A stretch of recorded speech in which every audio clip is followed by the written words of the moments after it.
ਸਤਿ ਸ਼੍ਰੀ ਅਕਾਲ ਜੀ। ਸਵਾਗਤ ਹੈ ਤੁਹਾਡਾ ਸਾਰਿਆਂ ਦਾ ਸਾਡੇ ਇਸ ਪਲੇਟਫਾਰਮ 'ਤੇ। ਸਰਕਾਰੀ ਸੀਨੀਅਰ ਸੈਕੰਡਰੀ ਸਕੂਲ ਉੱਭਾ ਬੁਰਜ ਢਿੱਲੋਂ ਮਾਨਸਾ ਵੱਲੋਂ ਇੱਕ ਉਪਰਾਲਾ ਕੀਤਾ ਜਾ ਰਿਹਾ ਹੈ ਤਾਂ ਜੋ ਸਰਕਾਰੀ ਸਕੂਲ ਦੇ ਬੱਚਿਆਂ ਨੂੰ ਜਿੰਨਾ ਸੌਖਾ ਕਰਕੇ ਪੜ੍ਹਾਇਆ ਜਾ ਸਕੇ। ਸਾਡੀ ਇਹ ਕੋਸ਼ਿਸ਼ ਰਹੂਗੀ। ਇਹਦੇ 'ਚ ਸਾਨੂੰ ਸਭ ਤੋਂ ਵੱਡਾ ਸਾਥ ਮਿਲਿਆ ਸਕੂਲ ਦੇ ਪ੍ਰਿੰਸੀਪਲ ਸਾਹਿਬ ਸਰਦਾਰ ਅਵਤਾਰ ਸਿੰਘ ਜੀ ਦਾ, ਜਿਨ੍ਹਾਂ ਨੇ ਇੰਨਾ ਕਰੇਜ ਕੀਤਾ ਕਿ ਅਸੀਂ ਜੇ ਮਿਲ ਕੇ ਇਹ ਉਪਰਾਲਾ ਕਰ ਸਕਦੇ ਹਾਂ। ਸੋ ਸਭ ਤੋਂ ਪਹਿਲਾਂ ਅਸੀਂ ਜਿਹੜਾ ਕਨਸੈਪਟ ਤੁਹਾਡੇ ਸਾਹਮਣੇ ਲੈ ਕੇ ਆ ਰਹੇ ਹਾਂ ਉਹ ਆ ਜੀ ETT ਦੀ ਕੋਚਿੰਗ ਦਾ। ਇਸ ਤੋਂ ਬਾਅਦ 9ਵੀਂ 10ਵੀਂ ਦੇ ਬੱਚਿਆਂ ਨੂੰ ਪੂਰੀ ਫੁੱਲ ਫਲੈਜ ਬੋਰਡ ਦੀ ਤਿਆਰੀ ਦੇ ਮੁਤਾਬਕ ਵੀ ਪੜ੍ਹਾਇਆ ਜਾਊਗਾ। ਬਟ ਇਹ ਕੋਰਸ ਜਿਹੜਾ ਜੀ ਇਹ ਸਪੈਸ਼ਲੀ ਪ੍ਰਿੰਸੀਪਲ ਸਰ ਨੇ ਸਾਨੂੰ ਇਹ ਕਿਹਾ ਕਿ ਸਾਨੂੰ ਚੁਣਿਆ ਇਸੇ ਵਾਸਤੇ ਕਿ ਤੁਸੀਂ ਕਿ ਜੇ ਚਾਹੁੰਦੇ ਹੋ ਤਾਂ ETT ਦੇ ਬੱਚਿਆਂ ਨੂੰ ETT ਦਾ ਜਿਹੜਾ ਪੇਪਰ 2 ਆਇਆ ਹੋਇਆ ਹੈ ਉਹਦੇ 'ਚ ਜੋ ਬੱਚਿਆਂ ਨੂੰ ਸਮੱਸਿਆਵਾਂ ਆ ਰਹੀਆਂ ਨੇ, ਸਾਇੰਸ, ਮੈਥ, SST ਜਿਹੜੀ ਕਿ ਬੱਚੇ ਨਹੀਂ ਕਰ ਪਾਉਣਗੇ, ਕਿ ਸਭ ਤੋਂ ਪਹਿਲਾਂ ਤੁਸੀਂ ਉਹ ਕਰਾਈ ਜਾਵੇ ਸਾਨੂੰ, ਤਾਂ ਜੋ ਬੱਚੇ ਜਿਹੜੇ ਆ ਉਹਦੇ 'ਚ ਵਧੀਆ ਰਿਜ਼ਲਟ ਜਿਹੜਾ ਹੈ ਦੀ ਉਮੀਦ ਕਰ ਸਕਣ। ਸੋ ਇਸੇ ਉਪਰਾਲੇ 'ਚ ਅਸੀਂ ਸਭ ਤੋਂ ਪਹਿਲਾਂ ਸਾਇੰਸ ਅਤੇ ਮੈਥ ਜਿਹੜੇ ਆ ਜੀ ਇਹਨਾਂ 2 ਸਬਜੈਕਟਾਂ ਨੂੰ ਕੰਪਲੀਟ ਕਰਨ ਦੀ ਕੋਸ਼ਿਸ਼ ਕਰਾਂਗੇ। ਅਤੇ ਉਸੇ ਦੇ ਅੰਤਰਗਤ ਅਸੀਂ ਅੱਜ ਜੋ ਸ਼ੁਰੂ ਕਰਨ ਜਾ ਰਹੇ ਹਾਂ ਜੀ, ਇਹ 10ਵੀਂ ਕਲਾਸ ਦਾ ਉਹ ਚੈਪਟਰ ਹੈਗਾ ਹੈ ਜੀ ਜਿਹੜਾ ETT ਦੇ ਪੇਪਰ 'ਚ ਪੁੱਛਿਆ ਜਾਣਾ ਹੈ। ਠੀਕ ਹੈ ਜੀ। ਲਾਈਟ ਜਿਹਨੂੰ ਆਪਾਂ ਕਹਿ ਦਿੰਦੇ ਹਾਂ, ਉਹਦੇ ਵਿੱਚ ਪਰਾਵਰਤਨ ਜਿਹੜਾ ਜੀ ਇਹ ਉਹ ਹਿੱਸਾ ਹੈ ਜੀ ਸਾਡਾ, ਜਿਹਨੂੰ ਕਿ ਅਸੀਂ ਅੱਜ ਸਮਝਣ ਜਾ ਰਹੇ ਹਾਂ। ਬੜਾ ਇੰਪੋਰਟੈਂਟ ਆ ਪੇਪਰ ਦੇ ਵਿੱਚ, ਇਸ 'ਚੋਂ ਬੜੇ ਸਵਾਲ ਬਣਨਗੇ। ਮੇਰੀ ਇਹ ਕੋਸ਼ਿਸ਼ ਵੀ ਹੋਊਗੀ ਕਿ ਅਸੀਂ ਤੁਹਾਨੂੰ ਇਹਦੇ ਵੱਧ ਤੋਂ ਵੱਧ ਜਿਹੜੇ ਸਵਾਲ ਆ ਉਸ ਤਰੀਕੇ ਨਾਲ ਪਾਈਏ ਜਿਵੇਂ ਕਿ ਤੁਹਾਨੂੰ ਪੇਪਰ ਦੇ ਵਿੱਚ ਪੁੱਛੇ ਜਾਣਗੇ।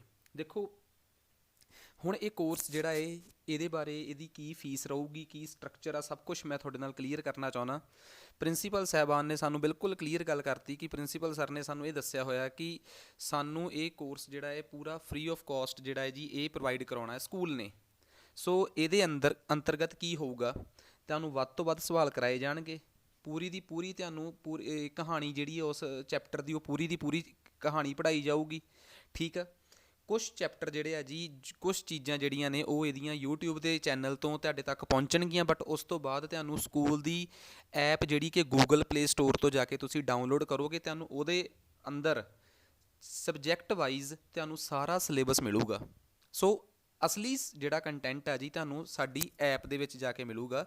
ਸੋ ਸਭ ਤੋਂ ਪਹਿਲੀ ਗੱਲ ਇਹ ਆ ਕਿ ਇਹ ਉਪਰਾਲਾ ਜਿਹੜਾ ਜੀ ਇਹਦੇ ਵਾਸਤੇ ਜੋ ਵੀ ਕੁਛ ਕ੍ਰੈਡਿਟ ਬਣਦਾ ਜੀ ਉਹ ਸਰਕਾਰੀ ਸੀਨੀਅਰ ਸੈਕੰਡਰੀ ਸਕੂਲ ਉੱਭਾ ਬੁਰਜ ਢਿੱਲੋਂ ਮਾਨਸਾ ਦਾ ਹੈ। ਪ੍ਰਿੰਸੀਪਲ ਅਵਤਾਰ ਸਿੰਘ ਜੀ ਦਾ ਮੇਨ ਉਪਰਾਲਾ ਅਤੇ ਜਿਹਦੇ ਤਹਿਤ ਅਸੀਂ ਇਹ ਕਰ ਰਹੇ ਹਾਂ। ਤੁਸੀਂ ਹੇਠ ਲਿਖੇ ਨੰਬਰ 'ਤੇ ਸਰ ਨਾਲ ਗੱਲ ਕਰਕੇ ਤੁਸੀਂ ਉਹਨਾਂ ਦੀ ਜਿਹੜੀ ਐਪ ਆ ਉਹਨੂੰ ਡਾਊਨਲੋਡ ਕਰ ਸਕਦੇ ਹੋ, ਤਾਂ ਜੋ ਤੁਹਾਨੂੰ ਕਿਸੇ ਵੀ ਪ੍ਰਕਾਰ ਦੀ ਕੋਈ ਤਕਲੀਫ ਨਾ ਹੋਵੇ ਅਗਲੇ ਸਿਲੇਬਸ ਨੂੰ ਪੂਰਾ ਕਰਨ ਦੇ ਵਿੱਚ। ਅਤੇ ਸਾਡੀ ਇਹ ਕੋਸ਼ਿਸ਼ ਰਹੂਗੀ ਕਿ ਆਉਣ ਵਾਲੇ 25 ਦਿਨਾਂ ਦੇ ਅੰਦਰ ਅੰਦਰ ਅਸੀਂ ਸਾਇੰਸ, ਮੈਥ ਅਤੇ SST ਦਾ ਸਿਲੇਬਸ ਜਿਹੜਾ ਹੈ ਉਹ ਯਕੀਨਨ ਪੂਰਾ ਕਰਾ ਸਕੀਏ। ਉਸ ਤੋਂ ਬਾਅਦ ਜੇ ਇੰਗਲਿਸ਼ ਵਾਲੇ ਟੀਚਰ ਸਾਡੇ ਨਾਲ ਹੈਗੇ ਹੀ ਨੇ, ਇੰਗਲਿਸ਼ ਦੇ ਟੀਚਰ ਜਿਹੜੇ ਆ, ਅਸੀਂ ਕੋਸ਼ਿਸ਼ ਕਰਾਂਗੇ ਕਿ ਅਸੀਂ ਵੀ ਕਿਸੇ ਚੰਗੇ ਪੰਜਾਬੀ ਵਾਲੇ ਟੀਚਰ ਨੂੰ ਵੀ ਅਸੀਂ ਬੇਨਤੀ ਵੀ ਕਰਾਂਗੇ ਕਿ ਕੋਈ ਸਾਡੇ ਨਾਲ ਜੁੜਨਾ ਚਾਹੁੰਦਾ ਹੋਊਗਾ ਤਾਂ ਜ਼ਰੂਰ ਜੁੜੇ। ਠੀਕ ਹੈ। ਅਸੀਂ ਬਸ ਇੱਕੋ ਸ਼ਰਤ 'ਤੇ ਸਾਨੂੰ ਸਰ ਨੇ ਕਿਹਾ ਕਿ ਕੋਈ ਵੀ ਕੰਟੈਂਟ ਤੁਸੀਂ ਇਸ ਐਪ 'ਤੇ ਪਾਉਣਾ ਹੈ ਤਾਂ ਸਭ ਤੋਂ ਪਹਿਲਾਂ ਇੱਕ ਚੀਜ਼ ਦਾ ਧਿਆਨ ਰੱਖਣਾ ਪਊਗਾ ਤੁਹਾਨੂੰ, ਪੱਧਰ, ਕਿ ਉਹ ਕੰਟੈਂਟ ਇਸ ਪੱਧਰ ਦਾ ਹੋਵੇ ਕਿ ਉਹ ਬੱਚਿਆਂ ਨੂੰ ਬਹੁਤ ਵਧੀਆ ਤਰੀਕੇ ਨਾਲ ਸਮਝ ਆਵੇ ਅਤੇ ਉਹਨਾਂ ਨੂੰ ਕੋਚਿੰਗ ਵਾਸਤੇ ਪੈਸੇ ਨਾ ਲਾਉਣੇ ਪੈਣ। ਅਤੇ ਇਹ ਨਾ ਹੋਵੇ ਕਿ ਕੋਈ ਇਹ ਕਹੇ ਕਿ ਇਹ ਚੀਜ਼ ਜਿਹੜੀ ਫ੍ਰੀ ਦੀ ਮਿਲੀ ਆ ਅਤੇ ਇਹ ਤਾਂ ਬੜੀ ਹਲਕੀ ਜਿਹੀ ਹੋਊਗੀ, ਐਵੇਂ ਦੀ ਕੋਈ ਦਿੱਕਤ ਕਿਸੇ ਬੱਚੇ ਨੂੰ ਨਾ ਆਵੇ। ਤਾਂ ਇਹ ਸਾਡੀ ਕੋਸ਼ਿਸ਼ ਰਹੂਗੀ। ਸੋ ਅਸੀਂ ਅੱਜ ਜੋ ਚੈਪਟਰ ਸ਼ੁਰੂ ਕਰਨ ਜਾ ਰਹੇ ਹਾਂ ਜੀ ਇਹਦਾ ਨਾਮ ਆ ਰਿਫਲੈਕਸ਼ਨ, ਯਾਨੀ ਕਿ ਪਰਾਵਰਤਨ। ਸਾਇੰਸ ਦਾ ਇਹ ਚੈਪਟਰ ਆ। ਦੇਖੋ ਇਸ ਚੈਪਟਰ ਨੂੰ ਸਟਾਰਟ ਕਰਦੇ ਹੋਏ ਸਾਨੂੰ ਸਭ ਤੋਂ ਪਹਿਲਾਂ ਇਹ ਗੱਲ ਸਪਸ਼ਟ ਕਰ ਦੇਣੀ ਚਾਹੀਦੀ ਆ ਕਿ ਅਸਲ 'ਚ ਜੋ ਅਸੀਂ ਪੜ੍ਹ ਰਹੇ ਹਾਂ ਇਹ ਇੱਕ ਬੇਹੱਦ ਇੰਪੋਰਟੈਂਟ ਟੌਪਿਕ ਆ। ਇਹਦੇ 'ਚ ਅਸੀਂ ਇਸ ਚੀਜ਼ ਨੂੰ ਸਮਝਣ ਦੀ ਕੋਸ਼ਿਸ਼ ਕਰਾਂਗੇ ਕਿ ਦੇਖੋ ਸਭ ਤੋਂ ਪਹਿਲੀ ਗੱਲ ਇਹਦੇ 'ਚ ਕੀ ਹੁੰਦਾ ਹੈ ਕਿ ਇੱਕ ਜਗ੍ਹਾ 'ਤੇ ਜਿਵੇਂ ਸਪੋਜ਼ ਕਰੋ ਕੋਈ ਵੀ ਇੱਕ ਸ਼ੀਸ਼ਾ ਹੈ ਸਾਡੇ ਕੋਲ, ਮੰਨ ਕੇ ਚੱਲਦੇ ਹਾਂ। ਠੀਕ ਆ ਜੀ। ਕੋਈ ਦਰਪਣ ਆ ਸਾਡੇ ਕੋਲ। ਠੀਕ ਆ ਜੀ। ਅਸੀਂ ਉਸ ਦਰਪਣ 'ਤੇ ਇੱਕ ਲਾਈਨ ਡਰਾ ਕਰ ਲਈ। ਠੀਕ ਹੈ ਜੀ। ਹੁਣ ਆਹ ਦਰਪਣ 'ਤੇ ਇੱਕ ਲਾਈਨ ਡਰਾ ਕਰ ਲਈ ਅਤੇ ਸਾਨੂੰ ਇਹ ਮੰਨ ਲਓ ਕਿ ਉਸ ਦਰਪਣ ਦੀ ਸਤ੍ਹਾ ਹੈ, ਤਹਿ ਹੈ ਉਹਦੀ। ਠੀਕ ਆ। ਅਤੇ ਇਹ ਗੱਲ ਬੜੀ ਯਕੀਨੀ ਹੈ ਕਿ ਜਦੋਂ ਇਸ ਤਹਿ 'ਤੇ ਕੋਈ ਲਾਈਟ ਆ ਕੇ ਵੱਜੂਗੀ ਕਿਸੇ ਵੀ ਤਰੀਕੇ ਨਾਲ, ਕਿਸੇ ਵੀ ਕੋਣ 'ਤੇ ਆ ਕੇ ਉਹ ਲਾਈਟ ਇਹਦੇ 'ਤੇ ਵੱਜੀ ਤਾਂ ਇਹ ਚੀਜ਼ ਤੁਹਾਡੇ ਵਾਸਤੇ ਬੜੀ ਯਕੀਨੀ ਕਲੀਅਰ ਹੋ ਜਾਣੀ ਚਾਹੀਦੀ ਆ ਕਿ ਉਹ ਲਾਈਟ ਜਿਹੜੀ ਆ ਨਾ, ਆਹ ਜਿਹੜੀ ਆ ਜੀ, ਆਹ ਬਿਲਕੁਲ ਸਤ੍ਹਾ ਹੈ। ਜਦੋਂ ਕਿਸੇ ਸਤ੍ਹਾ ਤੇ, ਇਹੋ ਜਿਹੇ ਸਤ੍ਹਾ ਤੇ ਜਿਹਦੇ ਤੋਂ ਕਿ ਪਰਾਵਰਤਨ ਹੋ ਸਕੇ, ਦੇਖੋ ਪਰਾਵਰਤਨ ਤਾਂ ਹੋਊਗਾ ਜੇ ਮਗਰਲੇ ਪਾਸੇ ਇਹ ਪਾਲਿਸ਼ ਕੀਤਾ ਹੋਊਗਾ, ਮਗਰਲੇ ਪਾਸਿਓਂ।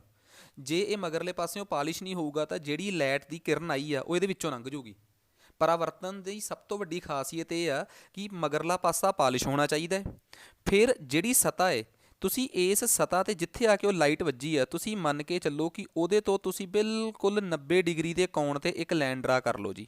90 ਡਿਗਰੀ ਦੇ ਕੋਣ ਤੇ ਤੁਸੀਂ ਇੱਕ ਲਾਈਨ ਡਰਾ ਕਰ ਲਈ, ਤੇ ਸਤ੍ਹਾ ਨੇ ਉਸ ਲਾਈਨ ਨਾਲ, ਦੇਖੋ ਆ ਬੜੀ ਇੰਪੋਰਟੈਂਟ ਚੀਜ਼ ਦੱਸ ਰਿਹਾ ਤੁਹਾਨੂੰ ਮੈਂ ਹੁਣ, ਸਤ੍ਹਾ ਨੇ ਉਸ ਲਾਈਨ ਨਾਲ ਜਿੰਨੇ ਡਿਗਰੀ ਦਾ ਵੀ ਐਂਗਲ ਬਣਾਇਆ ਹੈ, ਜਿਵੇਂ ਸਪੋਜ਼ ਕਰੋ ਆ ਕੋਣ ਬਣਿਆ ਹੋਇਆ ਹੈ, ਇਹਦੇ 'ਚ ਤਾਂ ਕੋਈ ਉਹ ਨਹੀਂਗਾ, ਠੀਕ ਆ ਜੀ, ਇਹ ਕੋਣ ਇਸ ਪਾਸੇ ਬਣਿਆ ਹੋਇਆ ਹੈ, ਤਾਂ ਇਹ ਗੱਲ ਬਹੁਤ ਕਲੀਅਰ ਆ ਕਿ ਜੇ ਸਤ੍ਹਾ ਨੇ ਜਿੰਨਾ ਕੋਣ ਇੱਧਰਲੇ ਪਾਸੇ ਬਣਾਇਆ ਹੈ, ਉਹ ਲਾਈਟ ਜਿਹੜੀ ਹੈ ਜੀ, ਉਹ ਵੱਜ ਕੇ ਜਦੋਂ ਵਾਪਸ ਜਾਊਗੀ ਨਾ ਇੱਥੋਂ, ਉਹ ਲਾਈਟ ਵੱਜ ਕੇ ਐਵੇਂ ਵਾਪਸ ਜਾਊਗੀ। ਤੇ ਜਿਹੜਾ ਇੱਧਰਲੇ ਪਾਸੇ ਵਾਲਾ ਕੋਣ ਹੋਊਗਾ, ਜਿਹੜਾ ਉਸ ਇਸ ਪਾਸੇ ਵਾਲਾ ਕੋਣ ਹੋਊਗਾ, ਉਹ ਵੀ 19 ਡਿਗਰੀ ਦਾ ਹੀ ਬਣੂਗਾ। ਦੇਖੋ ਜੀ, ਆਹ ਜਿਹੜਾ ਕੋਣ ਆ ਨਾ ਜੀ, ਆਹ ਚੀਜ਼ ਤੇ ਆਹ ਚੀਜ਼ ਆਪਸ 'ਚ ਇੱਕ ਬਰਾਬਰ ਹੋਊਗੀ। ਸੋ ਕਹਿਣ ਦਾ ਮਤਲਬ ਸਿਰਫ ਇੰਨਾ ਕਾ ਕਿ ਜੀ ਜਦੋਂ ਵੀ ਕਿਤੇ ਪਰਿਵਰਤਨ ਹੋਊਗਾ ਤੇ ਇੱਕ ਗੱਲ ਬੜੀ ਕਲੀਅਰ ਆ, ਬੜੀ ਸਪਸ਼ਟ ਆ ਕਿ ਇੱਕ ਪਾਸਿਓਂ ਲਾਈਟ ਆ ਕੇ ਵੱਜੂਗੀ, ਸਾਰੀ ਦੀ ਸਾਰੀ ਲਾਈਟ ਵੱਜ ਕੇ ਵਾਪਸ ਜਾਣੀ ਚਾਹੀਦੀ ਹੈ। ਤੇ ਉਹ ਲਾਈਟ ਜਿਹੜੀ ਆ ਜੀ, ਜਿਹੜੀ ਵੱਜ ਕੇ ਕਿਰਨ ਵੱਜ ਕੇ ਵਾਪਸ ਗਈ ਆ, ਉਹਦੀਆਂ ਕੁਝ ਸ਼ਰਤਾਂ ਨੇ। ਉਹਦੀਆਂ ਜਿਹੜੀਆਂ ਸ਼ਰਤਾਂ ਨੇ ਉਹੀ ਪਰਿਵਰਤਨ ਦੇ ਨਿਯਮ ਨੇ। ਉਹ ਨਿਯਮ ਕੀ ਕਹਿੰਦੇ ਆ? ਸਭ ਤੋਂ ਪਹਿਲਾ ਨਿਯਮ ਤਾਂ ਇਹ ਕਹਿੰਦਾ ਹੈ ਕਿ ਲਾਈਟ, ਦੇਖੋ ਜੀ ਇੱਕ ਗੱਲ ਬੜੀ ਕਲੀਅਰ ਆ ਤੇ ਬੜੀ ਸਪਸ਼ਟ ਆ ਕਿ ਲਾਈਟ ਜਿਹੜੀ ਆ, ਹੁਣ ਤੁਸੀਂ ਆਹ ਦੇਖੋ, ਜਿਹੜੀ ਲਾਈਟ ਆਈ ਆ ਇਹ ਹਵਾ 'ਚੋਂ ਤੇ ਆਈ ਨਹੀਂ, ਇਹ ਆਪਣਾ ਜਿਹੜਾ ਲੈਪਟਾਪ ਜਾਂ ਮੋਬਾਈਲ ਤੁਹਾਨੂੰ ਦਿਸ ਰਿਹਾ ਹੈ, ਮੋਬਾਈਲ ਦੀ ਸਤ੍ਹਾ ਦੇ ਉੱਪਰ ਹੀ ਆਈ ਆ ਤੇ ਸਤ੍ਹਾ ਤੇ ਵੱਜ ਕੇ ਵਾਪਸ ਚਲੇਗੀ। ਇਹ ਨਹੀਂਗਾ ਕਿ ਆਊਗੀ ਸਤ੍ਹਾ ਤੇ ਵੱਜ ਕੇ ਹਵਾ 'ਚ ਬਾਹਰ ਨੂੰ ਆ ਜਾਊਗੀ, ਐਵੇਂ ਨਹੀਂ ਹੋਊਗਾ। ਤਿੰਨਾਂ ਦੀ ਤੈਅ, ਤਿੰਨਾਂ ਦਾ ਪਲੇਨ ਇੱਕੋ ਹੋਣਾ ਚਾਹੀਦਾ। ਜੇ ਆਪਾਂ ਇਸੇ ਚੀਜ਼ ਨੂੰ ਪੰਜਾਬੀ 'ਚ ਪੜ੍ਹਨ ਦੀ ਕੋਸ਼ਿਸ਼ ਕਰੀਏ ਨਾ, ਜੇ ਇਸੇ ਚੀਜ਼ ਨੂੰ ਆਪਾਂ ਪੰਜਾਬੀ 'ਚ ਪੜ੍ਹਨ ਦੀ ਕੋਸ਼ਿਸ਼ ਕਰੀਏ ਤਾਂ ਨਿਯਮ ਇਹ ਕਹਿੰਦਾ ਹੈ, ਬਹੁਤ ਧਿਆਨ ਨਾਲ ਸੁਣਿਓ, ਕਹਿੰਦਾ ਆਪਤਨ ਕੋਣ, ਪਰਾਵਰਤਨ ਕੋਣ ਬਰਾਬਰ ਹੋਣੇ ਚਾਹੀਦੇ ਆ। ਦੇਖੋ ਜੀ, ਜਿਹੜੀ ਲਾਈਟ ਆਉਂਦੀ ਆ, ਠੀਕ ਹੈ ਜੀ, ਜਿਹੜੀ ਲਾਈਟ ਆਉਂਦੀ ਆ ਉਹਨੂੰ ਤਾਂ ਕਹਿੰਦੇ ਆ ਇੰਸੀਡੈਂਟ ਰੇ, ਯਾਨੀ ਕਿ ਆਪਤਿਤ ਕਿਰਨ। ਜਿਹੜੀ ਲਾਈਟ ਵੱਜ ਕੇ ਵਾਪਸ ਜਾਂਦੀ ਆ ਉਹਨੂੰ ਕਹਿੰਦੇ ਆ ਪਰਾਵਰਤਿਤ ਕਿਰਨ।